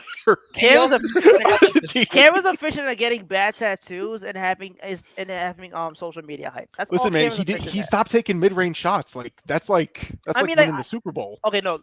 To be perfectly honest, like if Cam Reddish bought into the idea that Cam Reddish should be instead of the idea that Cam Reddish wants to be, Cam Reddish probably be like a really solid 60 true shooting wing. He really, Like a lot of he people would be. said when they saw the trade request today, they said you got to buy into the role that you are given first before you want to expand your Like role. if he legitimately just wanted to be like OG Anunoby light, that dude would be so He fucking could. good. He can. That's the wild thing. Like Cam could do it. Like and if the way if they cut out the mid range diet and just told him like, hey, But you he's get, been told that he could be Paul George Jr. So like if you're just like, hey, you get 20 mid range shots all year, and otherwise you're going to the hoop or taking a three, he would feast. Like he would legitimately, Feast. like he would be so good. he does like- have to stay healthy. Yeah, like he has to stay healthy, but like his instincts on defense are incredible. And I Mhm. am a Cam hater. Me and Sam are Cam haters, and we will attest to that. But like, if Cam that hater. dude Still bought kinda in, am. I mean, I know he's still scammed. It's really Like- funny to hear you guys say this. I have an article for the Strickland coming out on Cam today. I was Oh, so that's nice. Nice. I was so devastated today when On his birthday? I saw the news. No, I don't know when Alex is going to release it. He said probably tomorrow. But Oh, that's nice. it's literally just saying the same things you guys are saying. I Like, still have 3 things in draft waiting to be published, but no worries. Let's get to Jeff's Cam Fam article. No worries. uh, Yeah, but like I literally, mean, if he you might just, he might be putting your stuff out before mine. I don't know. I'm not- No, he's not. It's fine. It's no worries. I just like Yeah, fucking around exactly. with him. put out the good, put out the good stuff. Nobody wants to read Doug pieces. You know, that's what I'm saying. Mine's been a draft for like months. Doug They- is like writing like theories and Doug is writing for theses. Nate Duncan and Danny LaRoe. Doug is writing like theses for like university papers. He's for wri- Strickland. he's writing for like shedding luxury tax Twitter, and he's writing for NBA University Twitter, like Oh god, yeah, I know. It's like it's the most boring shit. the B-ball index Twitter. No, for real, that's what it is. Like that's who the target audience is, and that ain't. No Yeah, but one's make like, sure yeah, y'all we're check taking that him. out there. The Check out 9 Jeff, viewers don't that are read me. still here. Make sure y'all check that out. The link to the site will be in the description. Ozzy Mozzie, interesting comment about Cam Reddish. Reddish seems like a player who needs Adderall. Wow, That Mm. is a very I get it. Though. intricate way to say like someone that needs to Wake up. focus on Focus. certain things better than the other spots. I would say that's the nice way to put it. I'm very pro drugs, so hook them up. We could tell. Do you guys think though that like we can tell Jesus hurts. This is what me and Doug do. We just give each other a bunch of shit. Like, Do you guys think that regardless of your personal thoughts on Cam, don't you think that with where the Knicks are now, they need to just find a spot for him in the rotation. Like they're just not good enough to justify not seeing what his ceiling is, because he clearly has tools, like you guys were saying. So the idea that Evan Fournier, like I'm not saying he's a better basketball player than Evan Fournier right now. I don't think he is in terms of how many wins the Knicks will win next season if one is in the rotation and one isn't.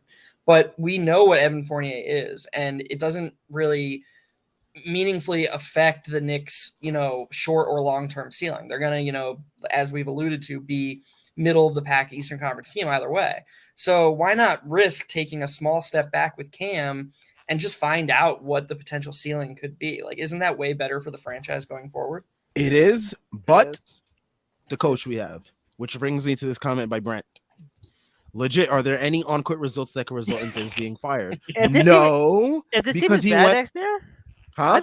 I think if this team is bad next year, like everybody. Bro, there was a stretch where he went 2-17 this past year. I'm that was about, a Fizdale level stretch. I'm talking about like from Dolan. If this team is bad next year, like how do you Dolan not don't clean care house? because niggas is still gonna be buying the merch. Niggas is still gonna be buying tickets. I mean, but like he fired Steve Mills, and them niggas were still buying merch anyway. Like, well, how long is he still focusing on that? Was it that MSG Globe shit in Vegas? The Sphere in Vegas.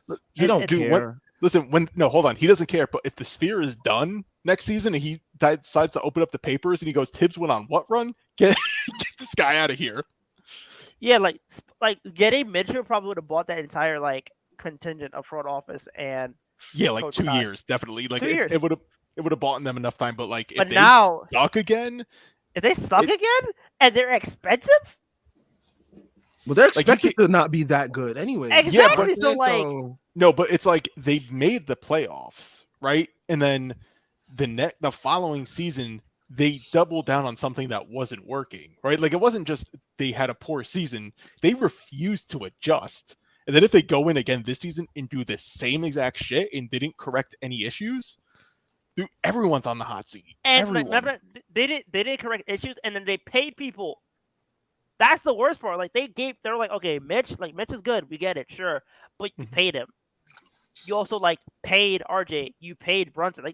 You tampered for Brunson. You paid Julius Randle for his excellent season. Like you paid guys. Yeah. Like once people get paid, now expectations come, and now it's okay. Even if you're not the 4th seed, like if you're like not the 7th or 8th seed next year, at least in the playoffs, like how do you bring back like? So I have an expensive roster that's not making the playoffs, and like we're trading picks because like we have too many young players, but we won't play our young players. Like how do you go to management and you're like, yeah, this is like a good, like trust me, and then like your first major star trade, you don't get him. That's a big thing too. Like I think everybody thought Donovan Mitchell was going to be a Knick.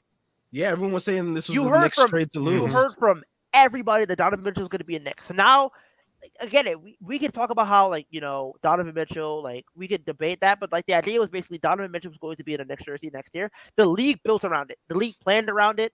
Like, the schedule came out, and the league planned around it. A lot of teams planned around it.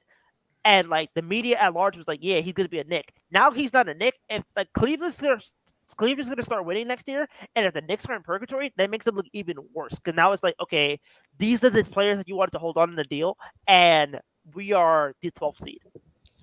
So don't you think? I'm sorry if I missed you saying this, but don't you think all the things you're saying make it so the front office is on the hot seat more than Tibbs? I mean, like, I think the front office is on the hot seat, but I think they were probably trying to fire Tibbs before anything else. That's the first move. The first move would be they're going to fire the coach. It's always fire the coach. They're going to fire the coach to save their ass and be like, no, it was actually Tibbs. They're going to bring in someone else, and then if that season falls apart again, then it's like, no, it's on you guys. Right? It's the Steve Mills playbook. Yeah, so like, which should have been what happened last year, and then the front office would have been on the hot seat this coming year. Yeah, but like them firing Tibbs is basically like signaling the fact that it's a hot seat. But then they could be like, oh, we extended all these guys, but it's like these guys, like they whiffed in free agency last year. We can admit that now. Like that was a whiff.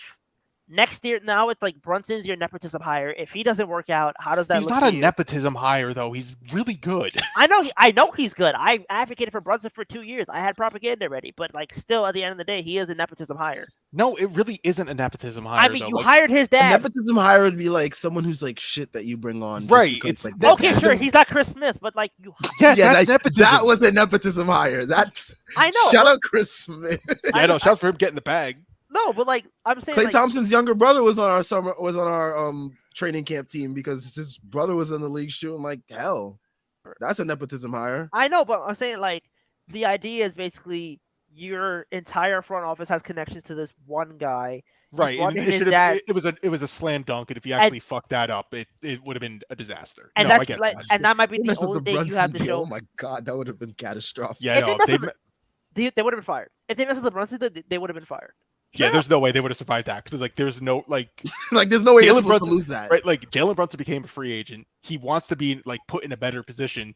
You Here's an hired his opportunity. dad. You Like, hired his dad. Here's a roster that needs like stability there, and you hired his father, and you're like into the family. Like it was a done deal. He's your godson. You skipped out on draft night to have the opportunity. That's what I'm saying. to It's sign like, the you guy. better, you better sign him. Yeah, if they Thank didn't God they sign did. him, like everything would have been. But like, I'm glad they signed them, and like, I love So, it. like- I really do. But like, I like if this team, like this season, is so important to like everybody because at that point it's 2 straight seasons missing the playoffs. You're expensive now, and you don't have much to show for being expensive. And, like, I just want to say, Tyrese, you're accidentally raising another point for trading Randall. Just saying, because if they trade Randall, all of a sudden they're not expensive, and the expectations are. Yeah, but you still lower. gave out like several multi-million-dollar contracts. Like if this team That's is fine. mid, No, if this, I mean they buy more time if they actually get Randall off the books because you're Uh, basically Right. You're admitting no, to they your do. 'Cause- mistake. No, here's No, the problem. the problem You- is if you trade Randall and Randall's like on a team or like he's in the playoffs and he's good, that makes you look even worse. No, I Not disagree. really. Yes, No. yes, it does. No, It absolutely no, does. it does not. Yes, Randall if is so he- unprecedented. You have no idea what he's going to be. You He think is- Dolan's gonna care about being unprecedented? He's like, all he's gonna see is this guy made the All-Star team a year ago. You traded him, and now we're bad. And and he's on the No, he is not. He's not. But that gonna would be look at it. more. That would be more so to the fact of the surrounding pieces on that team rather than him. Again, If we're you're- talking. if you're we're sending him to talking- another we're situation, talking Dolan. No, you're talking Dolan. For some reason. Tyrese isn't even saying rationally that's right. What he's saying is the casual fans who are the ones who show up in every Twitter thread are like, dude was an all-star 2 years ago. They'll show up in Twitter threads again Like if that, you Stephen A. trade Smith is Randall gonna and be he goes Stephen off. A. Smith's gonna be on ESPN talking about like you traded Exactly. this guy. Stephen A. Smith. I You know, can it say doesn't- fuck Stephen A. Smith, but like again, like I see what There- Tyrese is saying. like we're rational, but we're talking about the majority of Knicks fans and the media alike, and they're not rational. That's the whole point. Fuck the No, media. I mean, the media is rational. They just We the new purposely- media, but like Look, the media chooses a very specific way to generate revenue. That's all. The media is an entirely different thing. They're like purposely disingenuous. Someone like a dipshit like Ted Cruz, right? Like that's what the media basically is. It's sports media when it comes to this stuff. Facts, Nemo. We don't run the franchise for Stephen A. Smith. yeah, but at the same Exactly. time, if Dolan like again, Stephen A. Dolan- Smith's going to be the president Dolan in is on 2024, so we don't have to tour. worry about him anymore. Dolan is on tour. yeah, but again, like you take a scope of the 3 years. If okay, next year comes out, the team misses the playoffs 2 years in a row. Like you take the scope of the 3 years, how do you feel? If Randall's off the team and they miss the playoffs, it's understandable. If Randall's on the team and they miss the playoffs, Right. They- From like everyone- that's what everyone just we were then- saying. Is that from like Yeah, an so- expectation standpoint, yeah, what Doug's saying is right in my opinion. I Right. So think like they got if it. Randall's on the team and they miss the playoffs, that get everyone off the team. Right. But like exactly. if they admit and they realize, okay, this Randall experiment's way too rocky, it's way too risky, let's just avoid it. We have young players, we have a veteran, now we have a smart point guard who's really good at basketball, then just move forward from there. Like Randall's so goddamn volatile and Tibbs is a monster. So like you gotta separate them. And they're clearly not doing both. So like you gotta get rid of Randall because Tibbs isn't gonna be fired. Like you gotta have to separate them. You gotta make and sure there's- to me, it feels like if you go down the route where it's like you take the 3 years and they miss the playoffs next year, like I don't like Obi Toppin is your your lottery pick. Your only lottery pick because you traded your lottery pick last year. Like if I miss the playoffs, the idea is basically you traded Randall because you think Obi Toppin is ready, and it's not like he's 21, he's 25. So like yeah, to but Obi me- is also ready and better than Julius Randle. That's okay, something but you're kind of failing to admit. But my point remains like of course we could agree to disagree. But like my point is basically you go into the season, you're like, okay, I traded this guy. It's the year 3. This team is still kind of bad, and like we spent all this money and we still kind of don't have much to show for it, then like, what does Dolan really say about? Like, I think Dolan at that point is probably just like, yeah, get everybody out of here. Let's just like start fresh. Right, which is fair, but what gives you the better you're discounting chance? and you're underrating the good vibe. There's more potential for good vibes in a bad win-loss record season with Randall off the team than on the team. If Randall stays on the team and the team remains kind of as is, and we plateau as like a mediocre team, there's all the narratives that you're creating exist because it's like, oh my God, we're capped out. We spent all this money. Where do we go? But if we're the 10 seed next season and there's tons of minutes being used by Quickly, Grimes, Obi, and there's all these Obi highlights that we weren't getting in years 1 and 2, there's a legitimate case to be made like, okay, we were never going to be that good, but these guys are on the up and up. We're building to something. There's something tangible that the team is building to that they can hold on to. And Jeff, to your point, that brings up this Wasserman tweet that I wanted to bring up earlier that my dementia made me forget about. But NBA, he said NBA teams can win. I'm sure we've all seen this by now, but I just wanted to bring it up because it just speaks to the greater point that we're all trying to emphasize. So I don't know what's going on. Okay, so great. NBA teams can win by building through the draft or free agency. For Knicks, don't think teams' upside with Donovan Mitchell was significantly higher than it would be if RJ, IQ, Grimes, Obi keep developing. While New York keeps all those picks, for Cleveland, the move made sense. Cavs have a real serious lineup. Yeah, but like, the problem is the picks are going to become players soon, and now it just kind of feels like you're just swapping out young players, and I think that's like the worst part of the rebuild, where it's like you're just swapping out young players because they're all good. Right. So that I think they're committing to Grimes, Quickly, and Obi. I think that's what Tyrese is saying is still like you still have the pick issue that's going to come up next offseason, but I think you can actually wait until the offseason to deal with that. I think you need to go into this season with your best chances of making the playoffs and having a salvageable season. And the way to do that would be to not pair up Tibbs and Julius Randle again. And I think that would be do it. And then you run into the offseason, which Tyrese then you worry about the pick situation. Right, because then he's right. Then you have a bunch of picks. You can need to see how all these young players are actually going to develop and where they're going to be. Then you can get into a tricky situation where a lot of these young guys may not be that good, and you have a bunch of picks, and then now you're stuck in a pretty bad purgatory. But that's the risk that they're going to have to calculate, and it probably makes more sense with Randall off the team though than with him on it. I'm seeing like at worst you kick a can down the road, but like kicking the can down the road hasn't like really benefited because they traded 19 for a protected Hornets first that became Cam Reddish. Wash. Right, but you still do more stuff with Randall off. Like you take Randall off, the team, you have a better chance of some of those young players building up their value, and then if someone becomes available, you can make. But again, like you need to give the young players an opportunity to grow their trade value moving forward. I agree, but I also think that like it just kind of feels like the players going on deals don't matter as much as like unprotected picks, and I feel like the Knicks aren't going to budge on unprotected picks. So unless one of these players can like net you unprotected picks or like lightly protected picks, then I kind of just feel like the NBA kind of meta has just been like, okay, give us whatever you want to give us, but just give us picks and control. And protected picks and isn't really moving the needle as much as we thought it would. I think it's not just unprotected picks. I think it's ultimately what's interesting, I think, is they want unprotected picks from a specific team to actually gain their draft control. Right? Because weren't the 3 picks that Cleveland was all through Cleveland? Yeah. All them Cleveland picks. I think what a lot of teams are going to be looking for is actually not just unprotected picks, but unprotected picks from the same specific team. All from one team.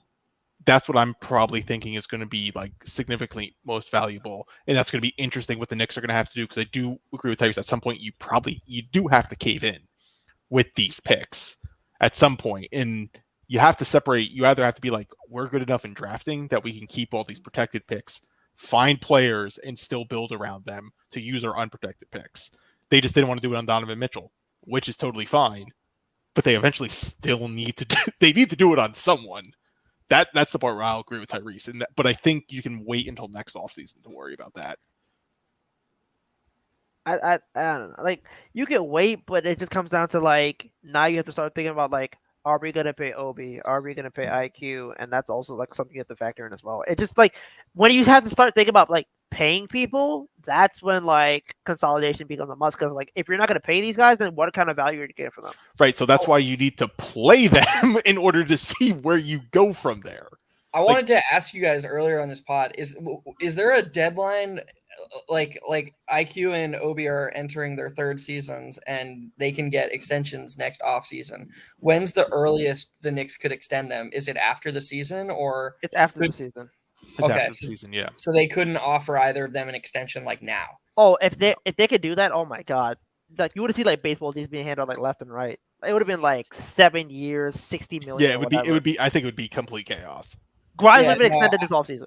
I was only just asking because I feel like, like we were talking about earlier, it would be a good time to buy low. Like if you could be like, hey, quickly, like this is your market, like, and just lock him up for like 4 year for like a 4 year extension, for not a bad average annual. That would be a pretty sweet. I think that would also. I don't think the players' union would ever be Yeah. like allow that, because there is no way they're going to allow certain guys just to accept shittier money just because of whatever like team control stuff that like affected them. Like they would like quick. There's no reason Quickly hasn't been getting minutes, right? So the idea that they suppressed his value to give him a cheaper long-term deal to extend him on his third year, like yeah, the players' union would be like absolutely not. Yeah. Jordan's comment here. I mean, that's too easy. That's too easy. This team doesn't want to make things that easy. So It would be nice though. I wish. I mean, I was clamoring for that all last season through the post game pods, through these post game streams.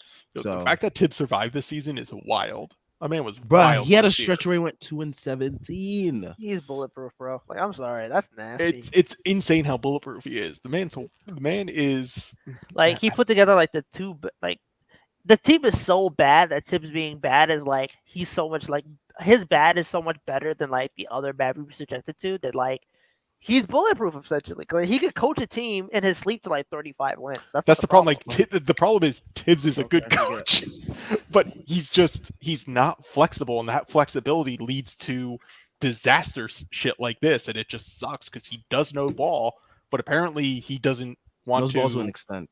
It's like to an extent, but he doesn't want to flex that knowledge ever. He's like, no, Julius Randle's our guy. That's he's it. also like perfect for this franchise because like he talks to the media and the franchise doesn't talk to the media. So like he fits so many boxes that the Knicks would have want from the head coach, but he's just so rigid that it's just like you wish that like if he were just like had more creativity, he would literally like be able to he'd coach until he was 80. Dude, if he had creativity, we're talking about him as near as one of the best coaches in the league. He doesn't do that. Him with creativity is just like Nick Nurse. Yeah, exactly. Can somebody Nick Nurse does all the things in the minutes. Can somebody just teach him how to like have non-rigid substitution patterns? He's a stubborn old man. There's no teaching. His sub patterns are so insane. Like somebody earlier today was like, okay, like if Randall's back, we have to, the fourth quarter has to be up for grabs. It has to be between Randall and Obi. It can't just always go to Randall. And it's like, you don't understand with how Tibbs substitutes. He never has bench guys never have multiple substitutions in a half. It never happens. Mm-mm. Watch them play the Bucks. Giannis comes in and out of the game like 3 different times per half. And he has all these different lineups. Budenholzer, does all these different lineups, short shifts, different variations of like play styles. And then you have Tibbs. Your bench guys come in once and then they leave once, and that's it. It's literally hockey shifts. Like when Rose was playing 17 minutes like straight, in a row, because Alfred Payton was so bad that we couldn't play him. That's when I knew like he's not changing. Poor Rose. Quick thing, initial reaction when the Donovan Mitchell trade went through, because I feel like I was this so is something happy. that so happy. I feel like that was like the first thing we should have done, but like it came to me now. My dementia is like kicking in. Thrilled. So like at my job, I can't. Wait, no, we did do this at the beginning of the thing. I think No, we not just been really. recording too long. Like we talk about our thoughts, but like not like our initial reaction. So like Yeah, we didn't talk about our initial like oh my god, I just saw the notification. So at my job, I can't use my phone, so I have my Apple Watch on. So I ping through. So I felt my phone, like I felt my Apple Watch vibrate, and I look down and I see Donovan Mitchell. I'm like, oh, it happened, and I see Cleveland Cavaliers, and I swear to you, I almost threw my watch. I wish you did. I was so pissed. Like I had to like literally go to the bathroom and just like scream. I literally the staff came in and was like, "What's wrong?" No, why is this man screaming in a? I got my phone. I tweeted, and then I went back to work. I just stewed for 2 hours. Oh my gosh. You're just stewing in a bathroom. I was so, What about you, Jeff? I feel like I was disappointed. I don't know. I think I fall closer to Doug than Tyrese in general, like about evaluating Mitchell and especially about quickly. But there's just been so much buildup, and like we've been talking about it for months. It's like they I edged think us. that I was just like kind of excited to see what the team would have looked like with Mitchell from like an irrational, like just like it would have been exciting to see something new. And like, you know, no matter how you, if you think he's a top 30 player or a top whatever you think of him, he is an exciting player. That would have been fun to watch, like, you know, at least. Yeah. So I think my initial reaction was disappointment. But then when, you know, they say, oh, well, the Knicks offered RJ an IQ and 2 unprotected, I was fucking relieved, you know, like that disappointment went away real quick. Yeah, I was generally when I first saw the notification. First, I saw the RJ extension like paragraph, which was hilarious because I saw that paragraph and then immediately right above, I just see Woj's notification slide down right over the paragraph as I'm reading it, and it says Cleveland Cavaliers acquired Donovan Mitchell, and I was like, "Whoo! Finally, this is over." My over. God, the most annoying trade saga I have ever experienced in any sport. Period. Over like the last like 8 years, I think of that. I want to say the last like 10 years that I've been paying attention to sports as heavily as I have been. This has been the most annoying trade saga ever. Like the constant updates, it's like they've been constantly edging us basically. And then they just the same update over and over and over again. And then they just dipped. And it was just like, okay, like at this point, I don't know what you want me to say to this. Like, it's just like also just frustrating being a Knicks fan because all the people who are like, oh, Mitchell's not going to move the needle. They'd be so stupid for giving up what they did for him. They're now going to turn around and be like, oh yeah, I was fighting off ravenous people on the timeline today that just like had the jokes.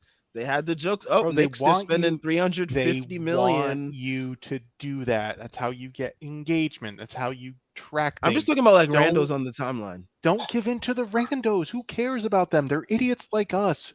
Who cares? I care at the moment. Fair enough. I can't counter that one. I care at the moment. Tomorrow I won't care. I'll just see like a rando and I'll scroll past it. But today, since it just dropped, like since the news just dropped, you guys got Woj on push notifications? I have Woj updates on just for like trades and stuff like that. That's just amazing. for that reason. I don't even have Twitter notifications on. I got a text. Yeah, I have those on just for that. Yeah, like my friend was like, "Holy shit, Donovan Mitchell!" And... Oh, okay. No, I thought you got like. Oh, a text from Woj texted me. Yeah, like, what are you talking about? What up, man? Well, like ESPN text you or something. I do have Tyrese on push notifications on Twitter. Why? You want to see all that mess and Randall prop? I don't want to. I would not recommend anybody that put me on push notifications. Yeah, all you're gonna see is Mets and Randall talk. I know, loser ass Mets. I mean, loser ass Randall. I know. And loser ass Donovan Mitchell because he's a Mets fan too. Aren't you a fucking Red Sox fan? Now Yankees fans, man, 27 rings.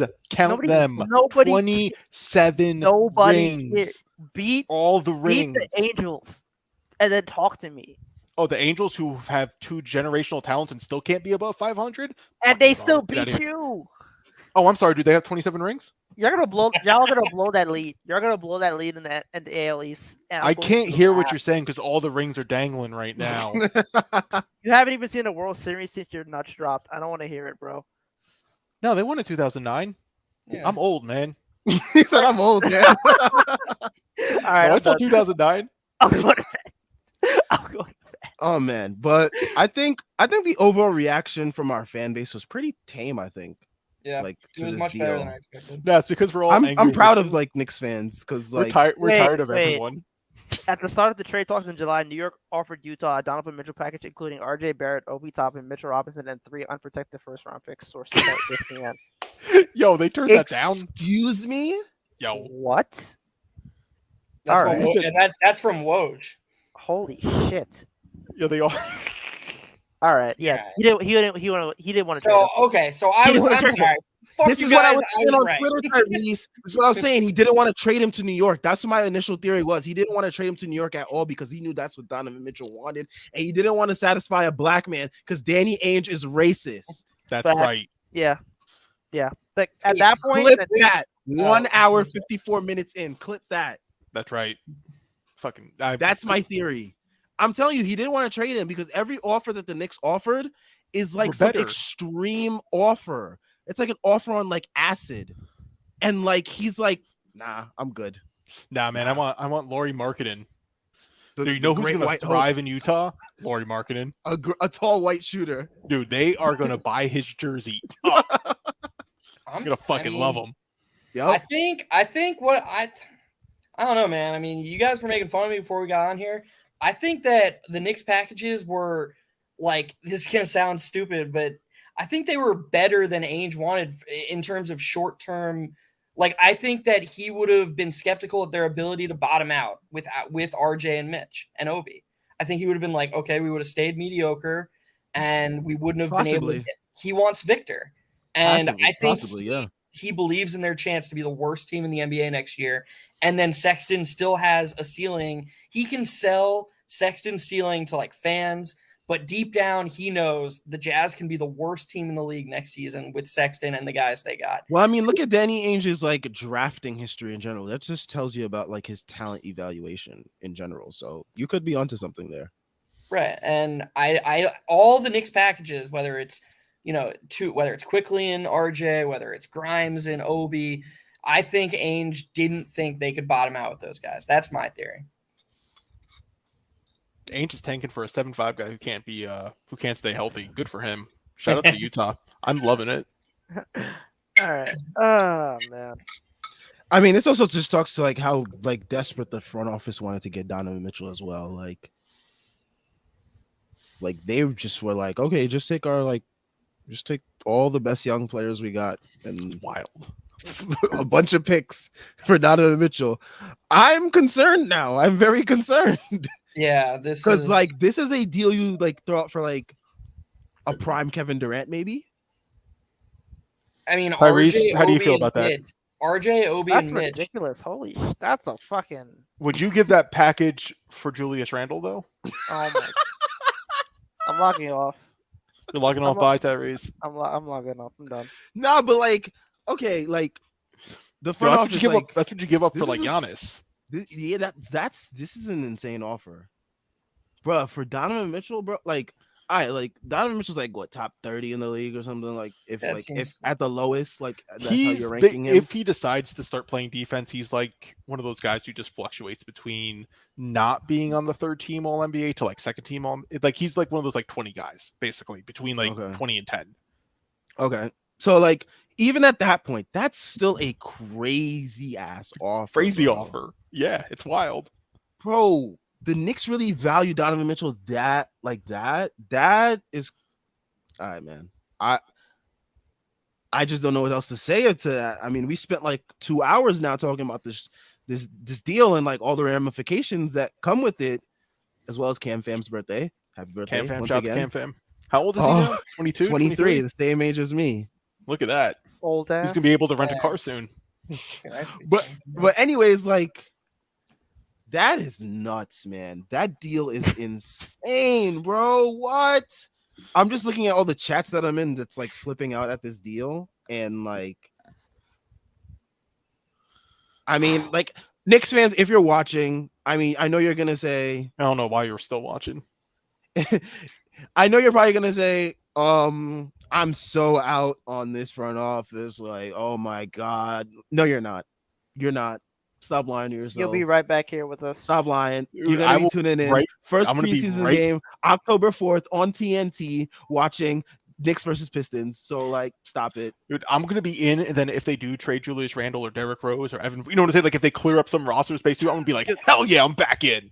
You'll get a fucking jersey with cap space on it. Hell yeah. It's going to be amazing. I'm going to get that Rokas Jokic jersey.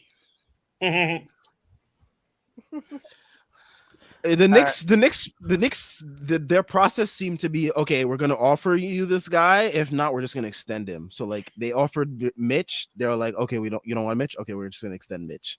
We offered RJ a bunch of times. You don't want RJ. Okay, we're just gonna extend RJ. So like, I guess next offseason they're just gonna extend Grimes, IQ, and Obi then. Because like they offered all those guys. What was their plan? What was their That's plan? what I'm saying. Like, what is their plan? They're just like, here, take everything. Yeah, but Just, like, taking off let's their say clothes. that trade went through. What's the starting five? Jesus. Who's starting? It's Who's the small forward? This it's Holy Grimes. it's Oh, it's Grimes, Donovan yeah. Mitchell, the Father, Son, the Holy Ghost. Holy Ghost. and Yeah, Julius it's Randle. Jalen Brunson, Donovan Mitchell, Quentin Grimes, Julius Randle, and Isaiah Hartenstein. That's your Oh starting lineup. Dog.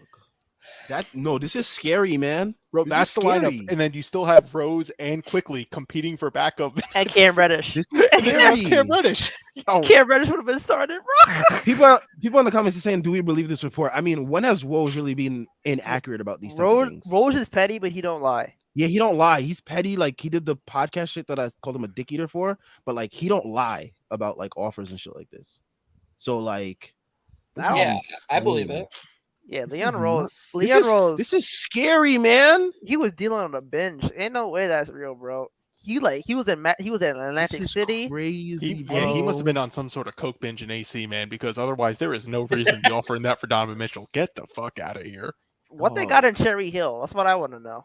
Yo, that's where the Nah, good shit They is. got- I'm they got a White- scared. They got a White Castle. Nah,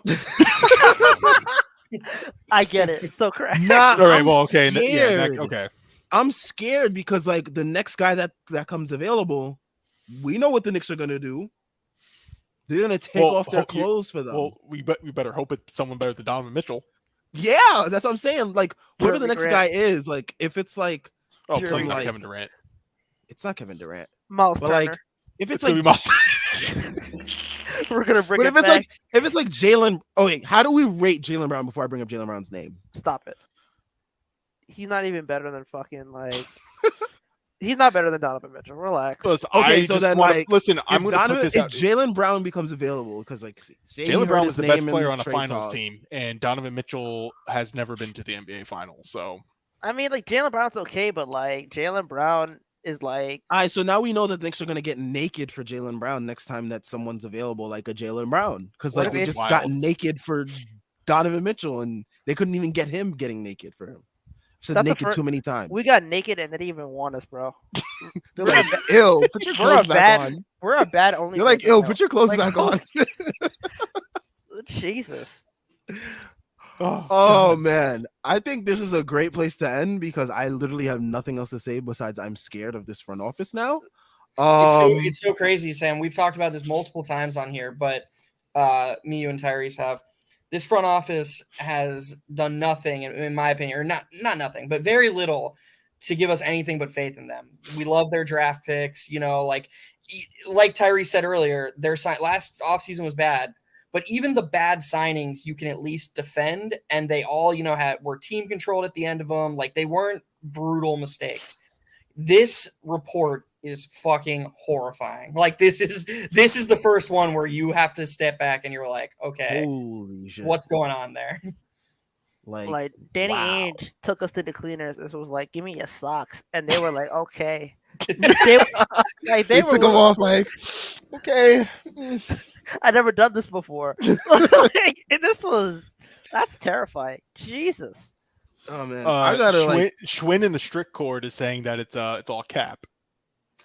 I don't know. Woj is petty, but like Tell he's not, Schwinn he's not gonna cap about this. And like Yo, I think Schwinn someone bailed else, out on us. I wish I he was think- here for. I think someone else mentioned this in here. Ozzy Mozzie says, didn't Begley report this before too? Like I believe Begley had a report similar to this where he said like Bagley they back. offered Mitchell Robinson in a deal for Spida earlier this offseason. So Begley did mention something like this. It would be ultimately where you think the lie is coming from is if Danny Ainge is just being petty, which is also a very possible. You know what I'm saying? Like we're talking about Danny Ainge here. He could be like, "Oh, are you kidding me? The Knicks offered me everything. Everything. They took off all their clothes. right? Like, Everything. like Everything. Danny Ainge would do that. So like I get He where could you'd make be it skeptical. Like To make it sound like like he's better than like he was better in the so, negotiations than he was. So I get the skepticism, but I'm also just like, listen, man, like it's being reported. I'm gonna take it with a grain of salt in a couple of days. Don't get me wrong, but like right now, hearing about It sounds horrifying at first glance. Somebody needs to make the meme of Wanda and Thanos, where Wanda's like, "You took everything from me," and Thanos is like, "I don't even know who you are," but put Angel's face on Thanos and Leon Rose on Wanda. Danny Ainge still didn't win though, right? Like Danny Ainge didn't take that offer, which is neither did Thanos. You know? Which is wild to me. Like that was the offer, and Danny Ainge didn't capitalize on that. I would have taken that and ran. Right? I mean, but yeah, I think we're gonna end here. Shout out to everyone that stayed for the whole 2 hours. You know, we was rambling. That includes us here. Yeah, that includes us. Shout out to us for staying awake for 2 hours to talk Knicks, to talk about a trade that we weren't even involved in. It's not even Labor Day yet. Us. But shout out to y'all. Make sure y'all check out all the links in the description. It includes everything Strickland related to the Patreon, the wow, my dementia. Wow, that's crazy. The site, the merch, and the Twitter. There we go. I got it. Make sure y'all check out all those links. Make sure y'all follow us on Twitter if y'all not. I mean, I'd be advised with following me, especially. You go see my tweets can get really out there. Tyrese will not go into description of those tweets because he already did on a previous stream. 2 a.m. So we are out of here. Peace. Thank y'all for tuning in.